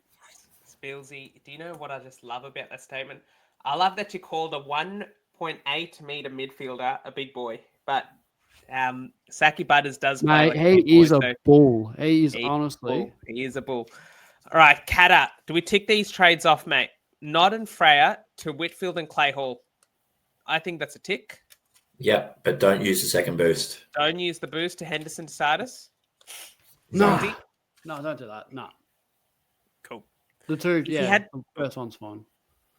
If you had to bring in a rookie, if you had to bring in a sub 200k mid this week, who would you target? Hall, Sardis, Nevitt, or Lindsay? So imagine you don't have all of them. Well, Nevitt's not Nevitt. playing Imagine at the that. moment. He's not in the team. Lindsay's under the injury cloud. If Lindsay, Sardis, and Hall are named, who would you pick? Lindsay Probably first. Hall. I would say Lindsay first as well. You go Oh, Hall, Lindsay's Spillsy. name. Yeah, got ya. Yeah, I'd go Lindsay first. Yeah. Sardis is an interesting one. He's a real wild card because you can. I kind of want to bring in Sardis this week, boys. Together, yeah. I'm tempted to trade him back in. It can be done. No, definitely. I'm as well. For sure. But yeah, that's an interesting one. Rossco, would you go to Sardis if Lindsay's not named? Or Hall? I don't know. I think maybe still Clay Hall first. A lot of Depends. money. That's the thing. There's too many question marks, I think. Who gets named? Who's injured? Yeah. There's a lot of variables there. Sardis and Lindsay have both got the good matchup on each other. Clay Hall, the Eagles play Carlton, got a good matchup. Nevitt won't play. So just have to wait and see who comes in. Gee, Sardis would be a good pod, though. If he could fire without Caldwell, what a rookie pod he could be if you want to get back up the rank. Yeah. All right. Cool. Corey Causa have 82.7k in the bank. Unsure what to do with Noddy. Think just have to cop it with Stone if Rankine is out. If we just have a look at his team here. It may just have to be Stone unless you can maneuver a way to get without Rankine's DPP, yeah, I was just thinking if you could get Kako up into the forwards and then someone into the flex. With the Noddy out, Causa, what I would probably look to do is I'd try to find a way to improve the bench cash gen. Just looking at Henderson at M8, it may not make a lot of points in the short term. Camberreali, Stone Patton. But I You think need cash gen, dude. I'd target that. I think I'd look into getting some cash gen on. So whether that is let's say I don't know. I don't really love Clay Hall's job security long term, but at least you should make some short term cash gen. That's probably the way I'd be looking to go with the 82.7k, or alternatively looking to go for Sardis, because if he is named, he should have decent enough job security moving forward. Oh, you can't get on that squad. Sorry, Patton into the back line, Zach Reed into the flex, Kako into the forward line, and then loop Rankine. Sorry, just repeat you can't that, mate. Loop with Rankine because he's Thursday. Yeah, and also the annoying part. Well, I guess you could loop. If he's out, yeah. But no, the team looks good, cause I think there's some really good pieces in there. Just try to improve that bench cash gen with the trades you have this week, mate. Tim Mitchell, lads, rate your best mid prima def prima buys this week, 1 to 5, please, if time. Look, I think we've covered on this. I think we rate the defensive primos a bit higher than the midfield ones, just given the certainty around them finishing top their line. So I think we were sort of in consensus about Whitfield being one. Spillsy, you mentioned Andy Brayshaw as an option there. So Whitfield, Brayshaw, and then we've got Sarong, as well as Dunkley, Merritt. I think those are the 5, and then we rank them in order there, given so Whitfield 1, Brayshaw 2nd, Merritt, Sarong in that order. And I think Brayshaw's a firm M1 at the moment for total points. Just that's fair. He ain't getting tagged. Sarong's getting tagged. He's not playing forward. I mean, he's a perfect pick. He's great. Cool. All right, Abs. Hey, gents, stuck on this one. Nod to Stewart and Bo Allen to Clay Hall, or Callahan to any primo, and nod to Hall, approx 200k in the bank for Stewart next week. Ooh. So basically, he's asking go with the rookies and get rid of Ross. I think you have Bo Allen, don't you? Or did you get rid of him? I don't have him anymore, I don't think. What would you do if you were a Bo Allen owner? Do you think he gets into the side? Well, I don't think he will, because they debuted 3 players and he wasn't one of them last week. But I think the thing with this is holding 200k in the bank for Stewart might be okay. But, having Callahan up to any premium, nod down to Hall is not too bad. Like, Bo Allen's not going to lose money. Callahan's going to lose money. I don't know if Tom Stewart has cash to lose. Like, I don't know what his break even is off the top of my head. It's pretty high still. Yeah. So, you could wait. I think with option B, it gives you the flexibility to jump off Callahan in case he tanks it against Windhager this week. If Stewart drops in price next week, you see a score that you don't like, you can pivot away from him and get somebody else with that 200k. So I think maybe option B just for me, especially because Bo Allen's not going to lose any money. Yeah, I agree. I think that's the way that I'd go to do as well. If he can get up to Stewart in one move somehow next week, if Caden Cleary doesn't pop off this week, I think that may be something that a lot of coaches will need to be considering. How do they get to Stewart next week? So good stuff there, mate. Andrew Racek. Hello, mate. From what I've heard, Noddy's out for quite a while. Yes, I think they said 6 to 8 weeks. He's 4 to 6 weeks. He's a must trade out. Is Nod to Marek the easy trade, or is there someone else to grab either up or down? Ooh, it depends. Have 120k in the bank. That's probably about 430k. A play that you could be looking at possibly is James Peatling. I know that it's someone that a lot of coaches were considering start, went away, but now that the wintry months are coming in, I think he'll really come into his element. I would probably either go down and prepare for a Clay Hall, perhaps for improved future upgrades, or go to a Peatling type. What would you boys do? Tough for me. I got Callahan, so I'm actually looking to go Nod down and then Callahan up to the absolute uber of my choice. So I'm not looking at anyone in that mid-price territory, but Marek would be the guy. But don't know if there's enough value presenting for him. I kind of feel like the ship sailed a little bit. DR, you're back. Hello, mate. I'm back. Sorry, mate. Riv was having a bit of a moment in there. Just wanted Daddy for the first time. I can't remember the last time he was calling out to me, but it was just one of those moments where it was Daddy. I spent a bit of time with him today, which was good. So maybe it's because of that. Went down the park and chucked him down the. Didn't chuck him down the slide, but went down the slide and all that together. I did look after him, made sure he was safe. But yes, the Riv man was just calling me there. But Andrew, look. I don't know I still don't know where I sit on marriage. I think that JG is seriously considering bringing him in this week. I still think he's got a little bit of money to make. And I know you mentioned before, Janath, that it was originally 90 for it to be a solid pick. Now you're probably looking for 100. I still think even if he goes 90, that's good enough for me for now. Just with some of the inconsistent rookies that we've got, if he can go 90 from now, I'm still okay-ish with that, given the fact best 22, with all these injuries that we've got, you can get him on field. So I'm okay-ish with it, but I don't absolutely love it. But I'm okay with it. Yeah. Cool. All right. Well, we'll move on to Engo then. G'day, legends. Would you trade Nod to a rookie that was missed, e.g. Cos, Murphy Reed, Bice, Laylaw type? Bice. The Bice is right. Miami Bice, baby. Bice is right. I like that. The Bice is right. Yeah, like it. Bice is right. Danny, hey lads, love the weekly content.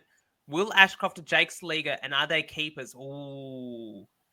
I think we were talking about this. You just don't know yet. We say no now.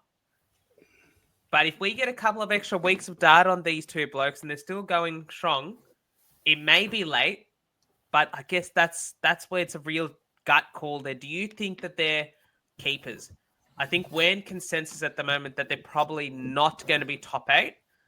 But a keeper is a bit different from a premium because a premium you're paying up top dollar, expecting 115s every week.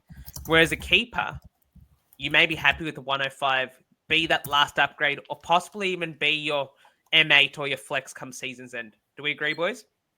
Yeah.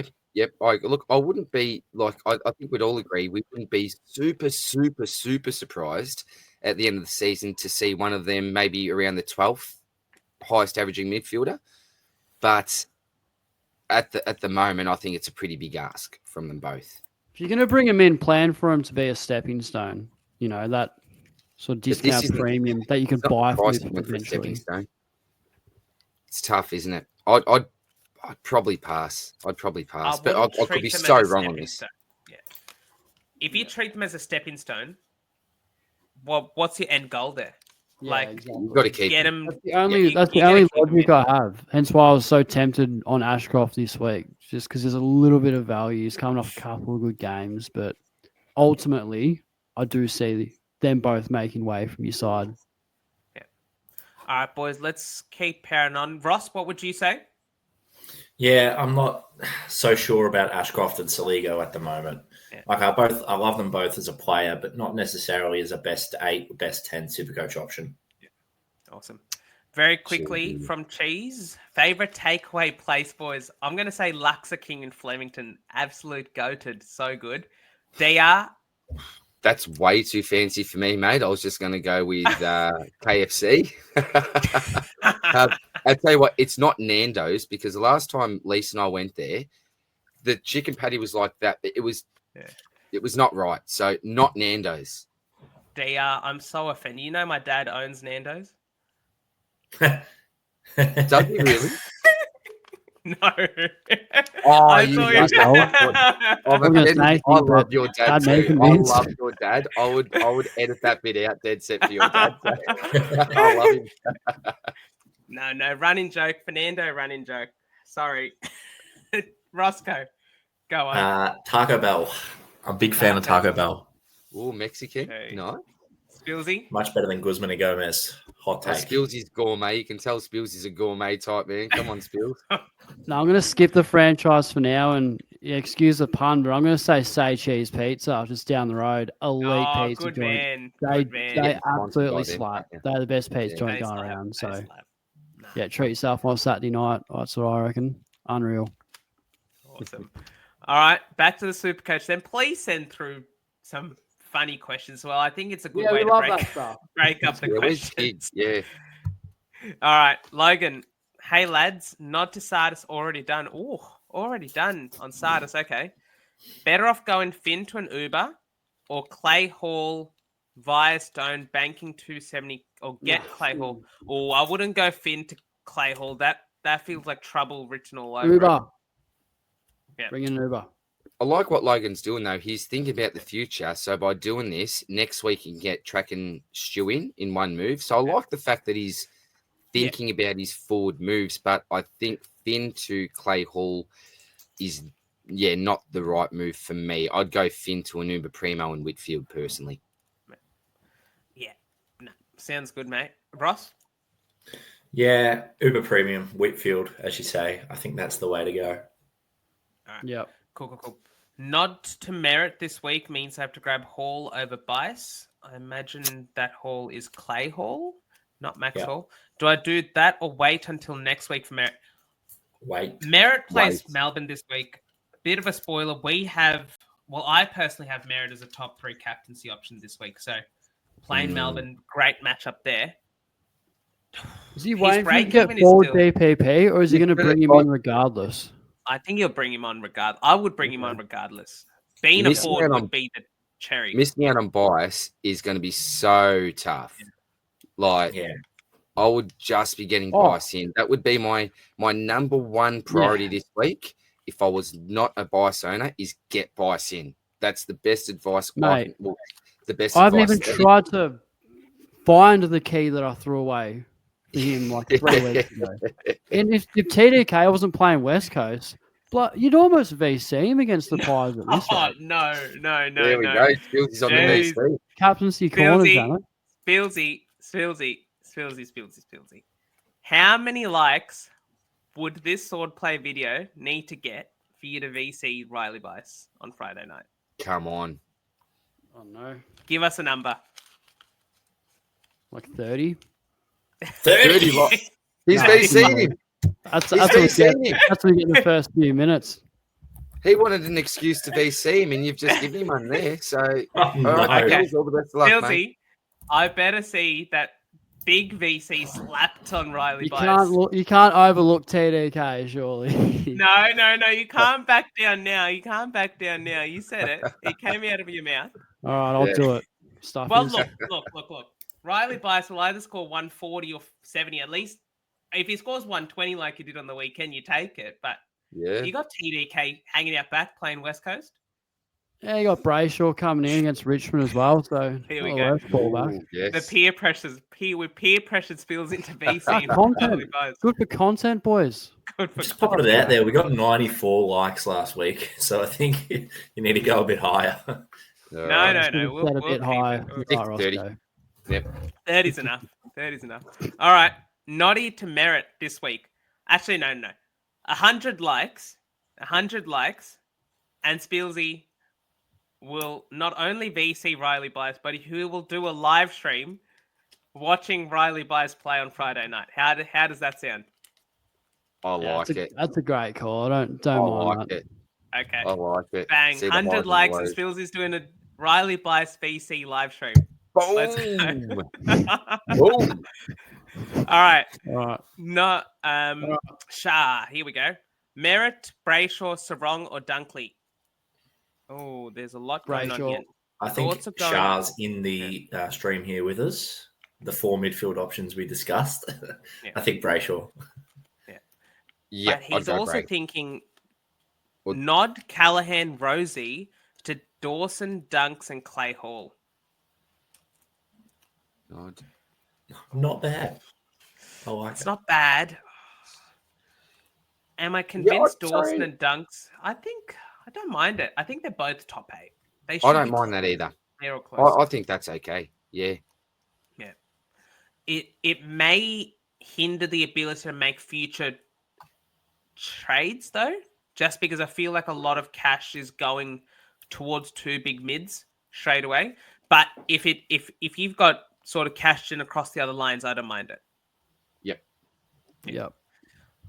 Okay, are Nod and Day must trade out? I think they are. They've both got long-term injuries. Yeah. You're not really going to benefit from holding them because Nod was looking good, but Day didn't really convince me to say that he was going to be a top 8 mid. Otherwise, like even if Will Day was Marcus Bontempelli and he got injured for 6 to 8 weeks, we would probably trade him out regardless. So definitely with Will Day, you probably do that. Yep, Best agreed. defender to get in 570k or less, boys. So I think Jordan Naz is Clark. under 570k. Hey. Jordan Clark, probably, yeah. I'm sure everyone's already got Sheasel. Yeah. Luke Ryan's an interesting one. He had a lot of the cake on the weekend. 556. Nas, Plays 551. Richmond, Just scored 123. Yeah, Dale, he's a beast. DR's boy. Rossco, you can talk about him. Who's this? Naz. Oh, yeah. He's certainly come on a Really bit well on. this year. Like, he's getting around the ball. He's taking kick-ins. He's playing off half-back. He's rolling through the midfield. I don't know what he scored on the weekend. 123. Yeah, I think that's probably his ceiling. I think that's the only problem with him. Like, he was everywhere against Port, and he still only got to 123, which, I mean, if you get that every week, you absolutely don't complain. But then, you know, you get it with a couple of hundreds and all that as well, then, you know, consistency's good with him. They're all pretty consistent, I think.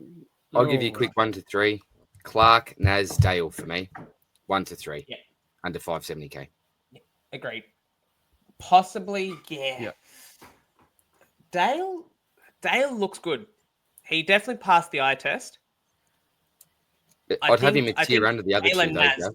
yeah, Dale and Naz could probably be interchangeable, I think. But Clark is my not clear. I think he's the D4 at the moment. After the big 3 defenders. Yep. I wouldn't disagree with that. Close to Shees, yeah. All right, boys. I'm just going to go through a couple of questions, which is just asking unique things here, if possible. I'm just going to scan through a couple of these. Oh, here we go. Here's another trade one. Rank 273rd. Which trade out would you guys prioritize here? Rosie / Ed Richards to Sheasel / Whitfield. Well, faded the Shees, so it's. I think he's saying it's a good time to lock him in. If you can get the Shees. Oh, sorry. When I said Clark is the clear D4, I meant D5. Shees is in that top 4. He's like 550 now, so best time to do it. If you don't have Shees, 573k. Yeah, Well, probably bring him in. What Hughes is doing here is he's getting rid of 2 speculative keepers to 2 guaranteed keepers. I think it's just 1 though. I think he's saying trading out Rosie or Ed Richards. Oh, Not sure. okay. To Sheasel or Whitfield.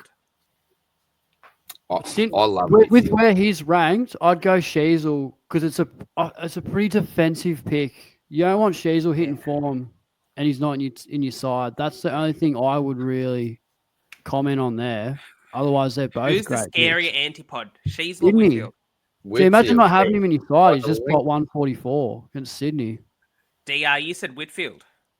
Oh yeah, I reckon he's a scarier non-own in a way. Like what he's done is look back to his post by last year. Hasn't gone under the ton already. Last week we had people almost falling over themselves to try to trade Sheasel out of their side, where we had people almost falling over backwards trying to get Whitfield in for that nice run. So for me, it's clearly Whitfield. I'd be prioritising. Do you ever captain Whitfield though? Oh, well, I had him actually as my second best captain option last week. Lockie Whitfield had him in the captain's corner. This week, he's playing St Kilda, isn't he? Yeah. I think with Sheasel, a lot of players, because of how he just sort of racks up the ball, tend to, you know, chuck a VC or a C on him kind of speculatively. Whereas I think Whitfield, you know, he doesn't really get that as often, you know. So if you're looking at good base level scores, but you're anti-potting against people who are, 15, 20% vice captaining Sheasel every week. It could be a bit tricky. Yeah. The bloke has not had under 19 kicks. His kick counts in the first month, 19, 25, 19, 25. Kicks, not disposals, kicks. It's just, you can't deny that. You have to get it in. You can't anti-pot it. The only thing I would say about Whitfield is he's going to have Jordan tag round 8. Like, Sydney come twice more. Do you think that's Whitfield, though? Or does he Jordan's go to gone to Whitfield the last couple of... He's gone the last also couple... plays last at two Norwood times this weekend, which is a pretty small ground. Whitfield benefits from large ground, hence why he dominates at NG. St Kilda might. You reckon? He dominated Ballarat last year. Ballarat's not a big ground. Norwood's good for kickers. Yeah. Boy, he's a kicker. He is a kicker. More scores because the ground's smaller. Yeah. I don't know too much about venues. Riley Bonner went crazy there in our game last year. I remember. Yeah, I guess that's a valid point. Yeah. Riley Bonner. They play the same role. No, but look, it's a tough one. I'd say Richards to Whitfield. If you're attacking, Richards to Whitfield. If you're feeling defensive, Richards to Sheasel. Give Rosie another chance. Yep. The thing with Richards is he hasn't capitalized on the favourable factors going in his way. Playing that number 1/number 2 role in the Bulldogs midfield, having a semi-soft run, just hasn't lived up to the hype as a... I guess it wasn't hype, but that sort of X-factor pick starting. I was hyping him big time. Going to go with this question from Clayton here. Hey, boys, even if Pitto comes in, are we still bullish on TDK vice captain? Not if Pitternet comes in personally, but if Pitternet isn't named on Thursday night, TDK vice captain to the moon. He could... Lock. Everything about this sort of VC pick, I think is quite safe. The only thing I saw last week, go into both the Bulldogs and Hawks game, is that TDK looked very tired in the second half of the Collingwood game. And I think he was to do something we didn't really consider is the 6-day break the Blues had, which we had. And now we've got a 9-day break between that Thursday game and then the Saturday game this week. So hopefully that should recuperate TDK as the number 1 ruck option and then the number 1 VC option for our teams this week. Boys, do you agree? Yes. Agree, mate. All right, Jared, the potty gets me excited to drive the big rigs on Wednesdays. We'll answer your question. Nice, Jazz. Specifically, mate. My backline so far is Sinclair, Dale, Amon. Really interesting. Buys Trainer Reed. And he's trading Roberts and Short. Okay, let's hear this. Should I turn them into Whitfield, Travaglia? Oh, I thought that's a bit of an anticlimax there in a way. Brayshaw via Bo Allen into Travaglia or Whitfield Hall. I'm not so sure I'd trade Roberts and Short in this instance. It feels like a lot to give up. What do you boys think? Yeah, I think the backline's pretty solid if you've got those 3 rookies with those 5 at the moment. Like, you can sit on it a little bit more. Roberts and Short might drop the occasional 80, 90, but, they can also pop a big score and, Bice, Train and Reed are pretty handy options to have rotating around your bench too. Bice D6. And then if you've got a pattern, you could even go a Train or Reed in the flex if you really want to get that second rookie on field with those 5. DR Spills? I'm just thinking most people have Noddy at the moment. So I'd be more tempted probably to go, say, a Noddy into a Hall if you could, and then go Short probably up to a Whitfield potentially if the money allows you to do that. That's probably the move that I'd advocate. Brayshaw and Whitfield are great trading options though, but I think so. You've got Sinclair, Dale, Amon, Bice. Jeez, it's a pretty. I'd be keen to get rid of one of Roberts or Short though, because you're pretty confident with Sinclair, Dale, Amon, Bice, and probably Trainer there. So I'd be getting rid of one if you could. But not both. Not both. No, I wouldn't be doing both. I'd be going Short. I'm keen on holding Roberts. And I've said that for the whole potty, but I'm keen on holding the man. I think the reason why I say with Roberts is if you're considering trading Roberts, what's the difference between Amon? They both recently their last game has been a score of 70. True. I think True. like if you're gonna trade one of them, it's definitely short. As a short owner, it's not friendly, definitely. But yeah, for sure. All right, we're just strapped for time a little bit. What's this one? Hey lads, horror show off around last week. Thinking of using a third boost. Would have 29 trades left. Are these trades worth it? Not sure if I missed the boat on marriage. Really want Rosie out of my side unless it is worth keeping hoping Butters, Hornet, Cop tags going forward. Cheers. So it's Whitfield, Clay Hall, marriage in for O'Driscoll, Rosie, Stone. Oh, I think you've got to get someone out of that midfield bench first before Connor Stone. Yeah. I'd get rid of Nevitt over Stone, personally. Too much money on his head. It's not even playing. Yeah. It's a good team. And then I would even consider playing Marriage in the midfield. I think, just to keep one of the rookies off field there as well. Use one of those midfield benches as a loop for Moraes and Hall. I don't hate that trade. I think Rozier responds, but I do like these trades. You're getting Whitfield. Marriage. I'm just not sure about Marriage. Yeah. The only thing with Marrick, he's already 320k. How much more do you think he's going to make? If he scored 120, I would say he's a good pick. But 88 though, it's good, but it's not. Role, it's not worth it. I don't know. I think his ship's sailed. I think he's gone. I would just say no, just because I don't think it's boost worthy. I love Whitfield in, but I don't know if Hall and Marrick are boost worthy. Myself. Yeah. But Noddy, you've got to get out. Yeah. Nah, sounds good, mate. All right. Rioli, Dale, Warner. If you had to pick out a Dan Rioli, Bailey Dale, or Chad Warner? Bailey Dale. Yeah, I think Yeah. there. Yeah. Go Bailey. Now, as a Dale owner, do you wish people to bring him in? Yeah, so more people can suffer. He's got 110 on the weekend. I'm being over dramatic there. But I just, if I had my time back, I would have gone for probably Jordan Clark, I think, and paid up a little bit extra. I just feel a little bit safer there. But look, I think he's going to be a fine pick. Yeah, cool. What do we think of Dawson as a trade-in, or should I be looking at a different premium? I love Jordan Dawson as a pick. Dawson's fine. Yeah. Yeah. Pretty good value there. I got nothing. As with all sort of number one mids at the club, they're probably a tag risk, but you can pay up or you can give up the odd tag. Dawson is just one of those players.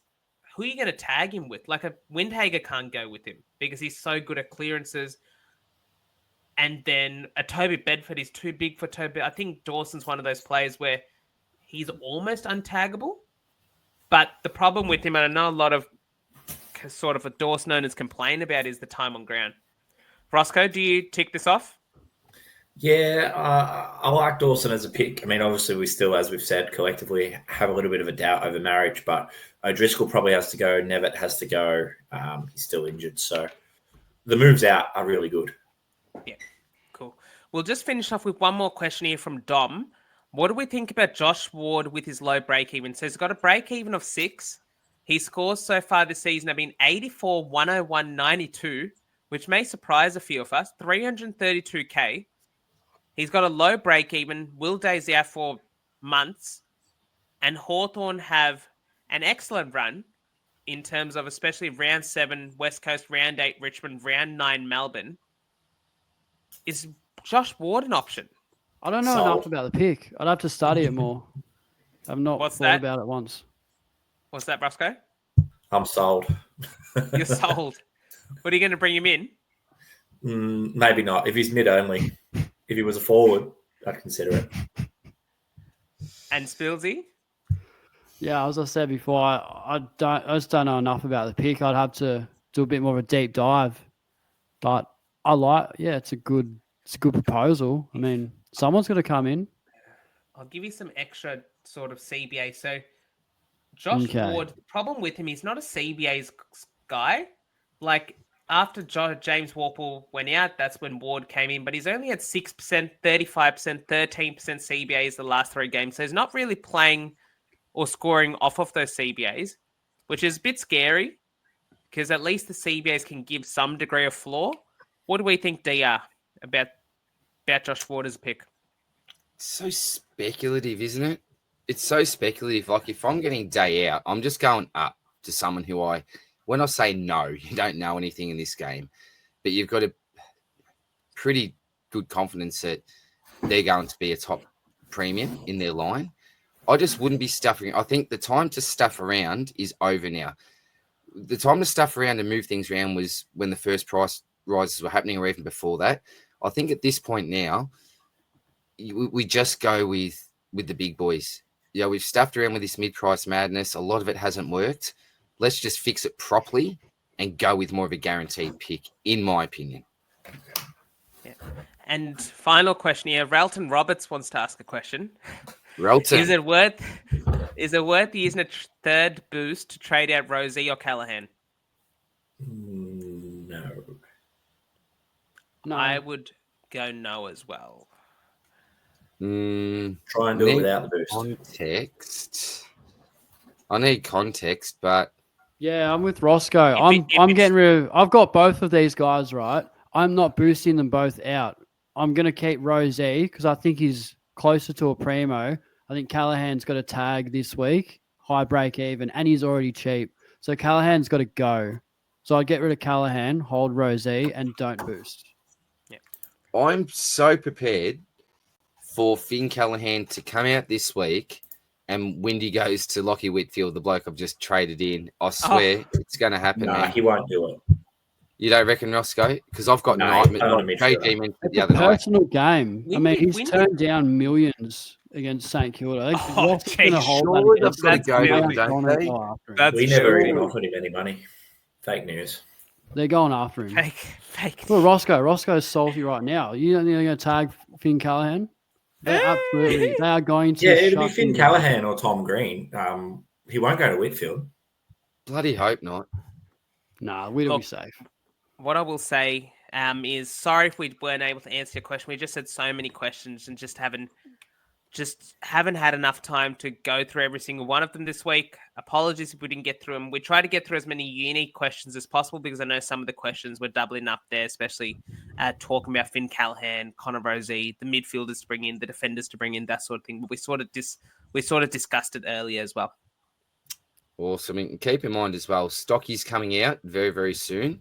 And we will have the Thursday team live where you can send in some extra questions as well. Been going live almost every night, it feels like lately, boys. So plenty of other times to pop some questions in. Thank you very much for everyone that did that.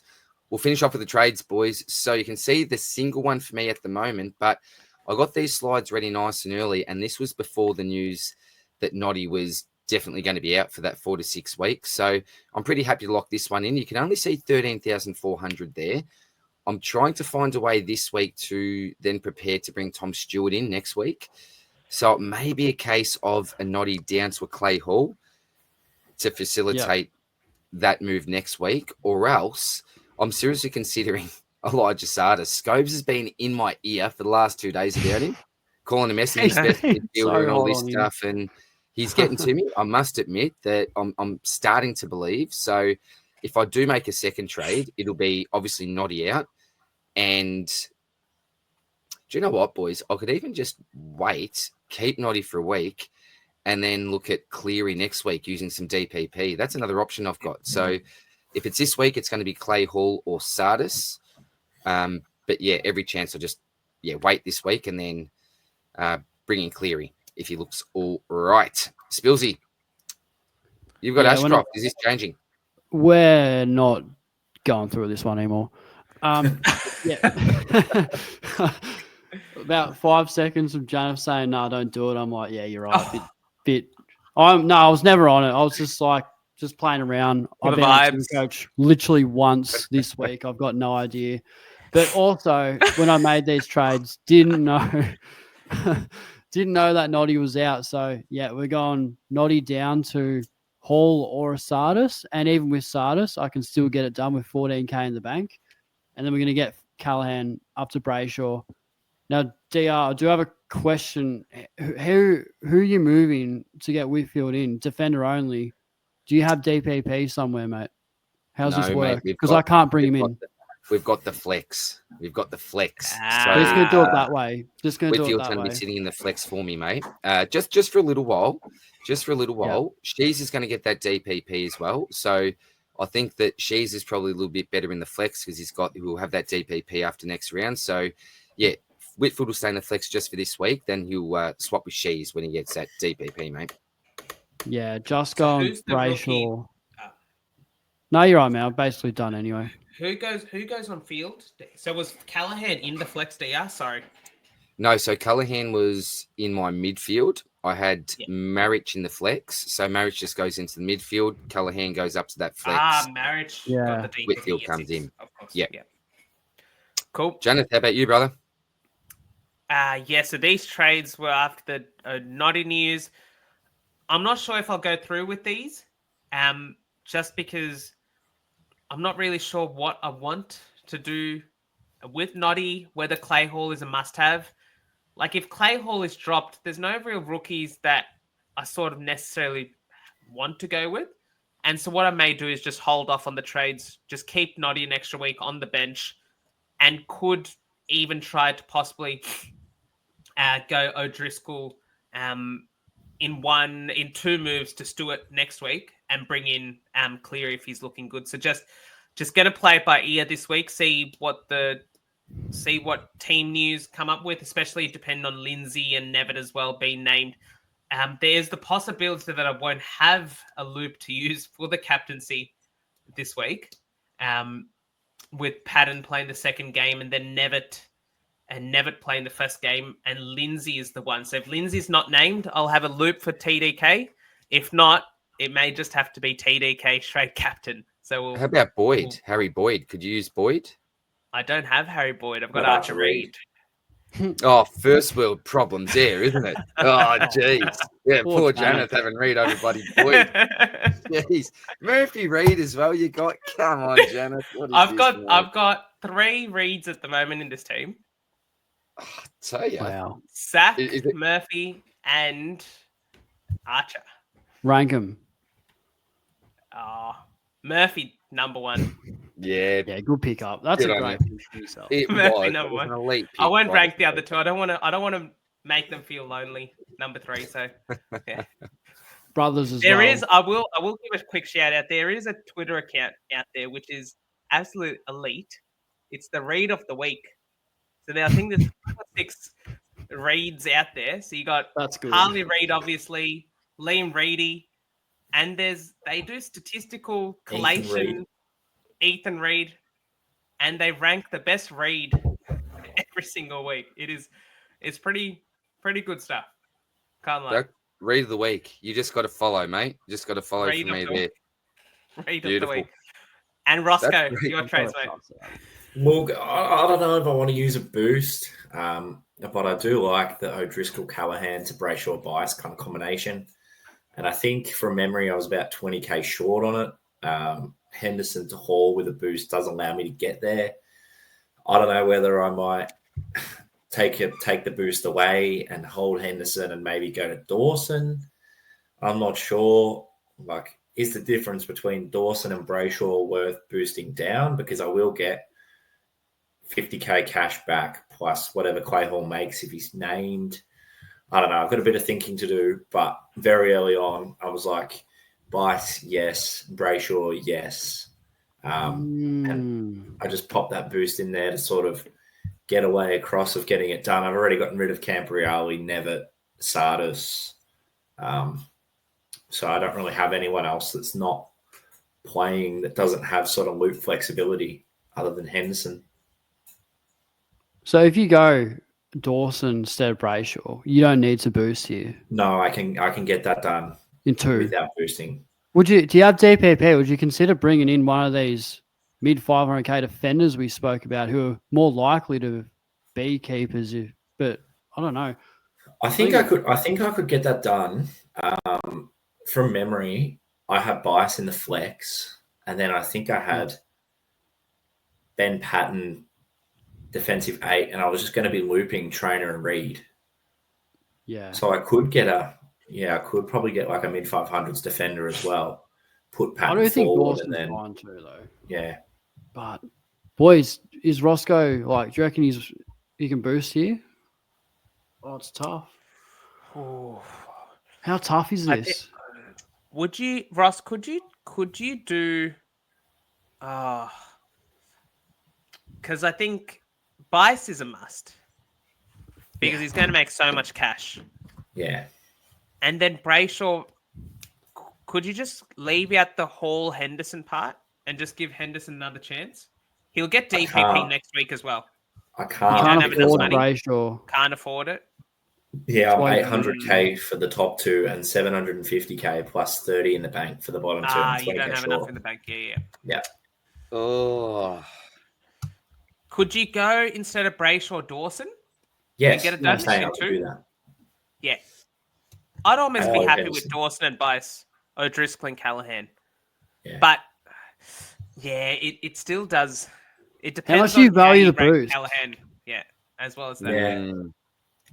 I think that's what I did say Brayshaw's to better, Janath, but you know, I think a boost is better. this would be for me. This would be the final one. I think I'd have two left until the buys or after. And you get 3 trades during the buys anyway, so it's like having a mini boost in itself.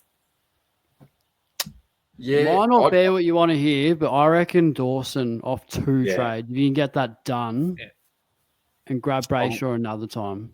Yeah, I'm probably Boosts are there pretty valuable. too. I'm probably there. I'd definitely say yes if I thought Hall was like one of these. If Hall was like a Moraes from last week, then I'd probably say yes. But I'd be happy with Dawson, mate. Although I do love Brayshaw at the same time. He's a ripping selection, mate. But I don't think Dawson's a bad second prize, being able to save the boost. But as you said, if you don't feel like you need this boost, given the fact we've got the buys with the 3 and all the rest, then fine, mate, go for it, I think. Yeah, just have a look, see how we go, I suppose. Yeah. Beautiful, Cool. mate. Well, boys, I think that might actually do us for the week. I just pulled this down, Rossco. I shouldn't have, right? Because I've been a bit ripped off so far this year, but we've got another box there, mate. We've got another box. Got one of the little storage lockers to go through as well. So I might do an unboxing video in the next couple of days, see how we go, mate. But haven't been getting any luck from the footy stars.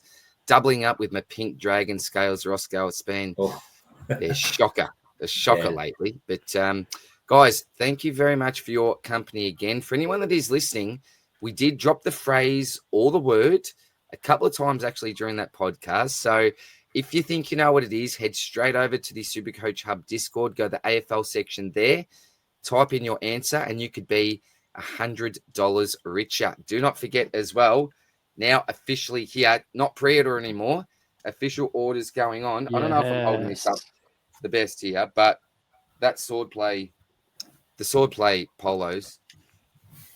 Bloody gorgeous. To get that. Do you want to show the cuffs as well, do you? Swordplay.com. Show the What's cuffs. up, mate? Show the cuffs. There's some cuff action there. Look at that cuff action there. All right, the lovely embroidered logo there. Goes well with the beanie. Oh, with the beanie, Rossco, what a combination that would be, mate. What a combination that would be. Janath, great to have you back with us this week. We know you're very busy, but given the fact we've really expanded the Swordplay crew and Swordplay Brotherhood this year, it could be any of us on the streams or the pods from week to week. So getting a lot of variety this year. But I know that the feedback was that they did miss you very much, mate. So hope you have an awesome week. Good luck with all your work and study and all the rest, brother. Any final words from you, mate, before we say goodbye to Rossco and Spillsy? Yeah, look, I guess just from a personal lens is it's almost good to take a step back from Supercoach sometimes. I think it can really sort of become the center of our lives at some points, but being able to just step away for a little bit over the last couple of weeks has been really good. I wouldn't say even mentally in a way, because it can be quite draining at times thinking about trades all the time, going to sleep thinking about trades, waking up thinking about trades, waking up on a Saturday morning thinking about who to captain when the vice captain fails. Like, it's just, there's a lot of unnecessary things for our lives that can happen because of Supercoach. So stepping away from it and just letting course take place, I think is something that I've really benefited from the last couple of weeks. But I think can benefit just the general person as well that's listening to Beautiful this. advice, Thank you. mate. Beautiful advice. And I couldn't imagine you doing it, but imagine those doctors that have just opened someone up. They're on the phone. Someone's dropped a bad score. You bugger. In we go. Back up. There we go. Never noticed it. A little light in the tummy there. Rossco, up and about, mate, with the Saints at the moment. But you are heading up to gather round this week. Yep. Super exciting stuff for you, mate. Yeah, jump in the car Thursday. So very keen. And should be a great weekend. It's going to be 28 degrees and above all weekend. So perfect weather for some cold beers and some shorts. Oh, man. Oh, stop, Rossco. Just stop right now, please, mate. And a trip to Hindley Street. Yes. If you see me on Hindley Street, don't come after me. What's Hindley Street? Is it nothing dodgy, the Rossco? nightclub district. Oh, is that right? All right. Up and Hindley for Rossco. Very good. And Spillsy finishes off for the week, mate. Not top of the pod, but I've got a feeling that you could absolutely come home strong this week, mate. Yeah, no, Janath nailed it before. Sometimes you think way too much into it, and gee, wasn't quite as bad as Petrarca on Friday night, but yeah, when I opened the app and saw where I was at, I wasn't happy. I was not at what? Petrarca? Yeah, he spat the dummy. So Track's not talking about Supercoach. I'm talking about so you got Track absolutely spitting the dummy at the end of the game. That was me when I opened up the app on Sunday night. So it wasn't pleasant. So I guess we're hoping for a bit of a response. So yeah, Rossco, enjoy your time up in Adelaide, man. Very lucky. A lot of people were stiff a couple of years ago when it just absolutely pissed down rain the whole weekend. You've got 28 degrees all week, which is great. And I guess the final advice I'd give is stick fat with your primos, but cut ties with your fake primos. So, see you later, one Finn Callahan. I think that's a good way to end. See you later, Finn. You are gone this week. Thank you very much to everyone for watching again. And he's going to score 140 this week. No, he's not. Rosie's going 140, boys. I'm not rocking up next week if he does. I can't rock up next week if Finn goes at 140. Can't face the music on your own, I think. On that note, guys, all the best of luck with your trade-ins and your trade-outs this week. Try to take a bit of a mental break away from the game when you can. Spend some time with your loved ones, and then make sure that you're with us again for the Thursday night team drop. So all the best. Good luck. We'll see you soon next one. Much love, lads. Catch up.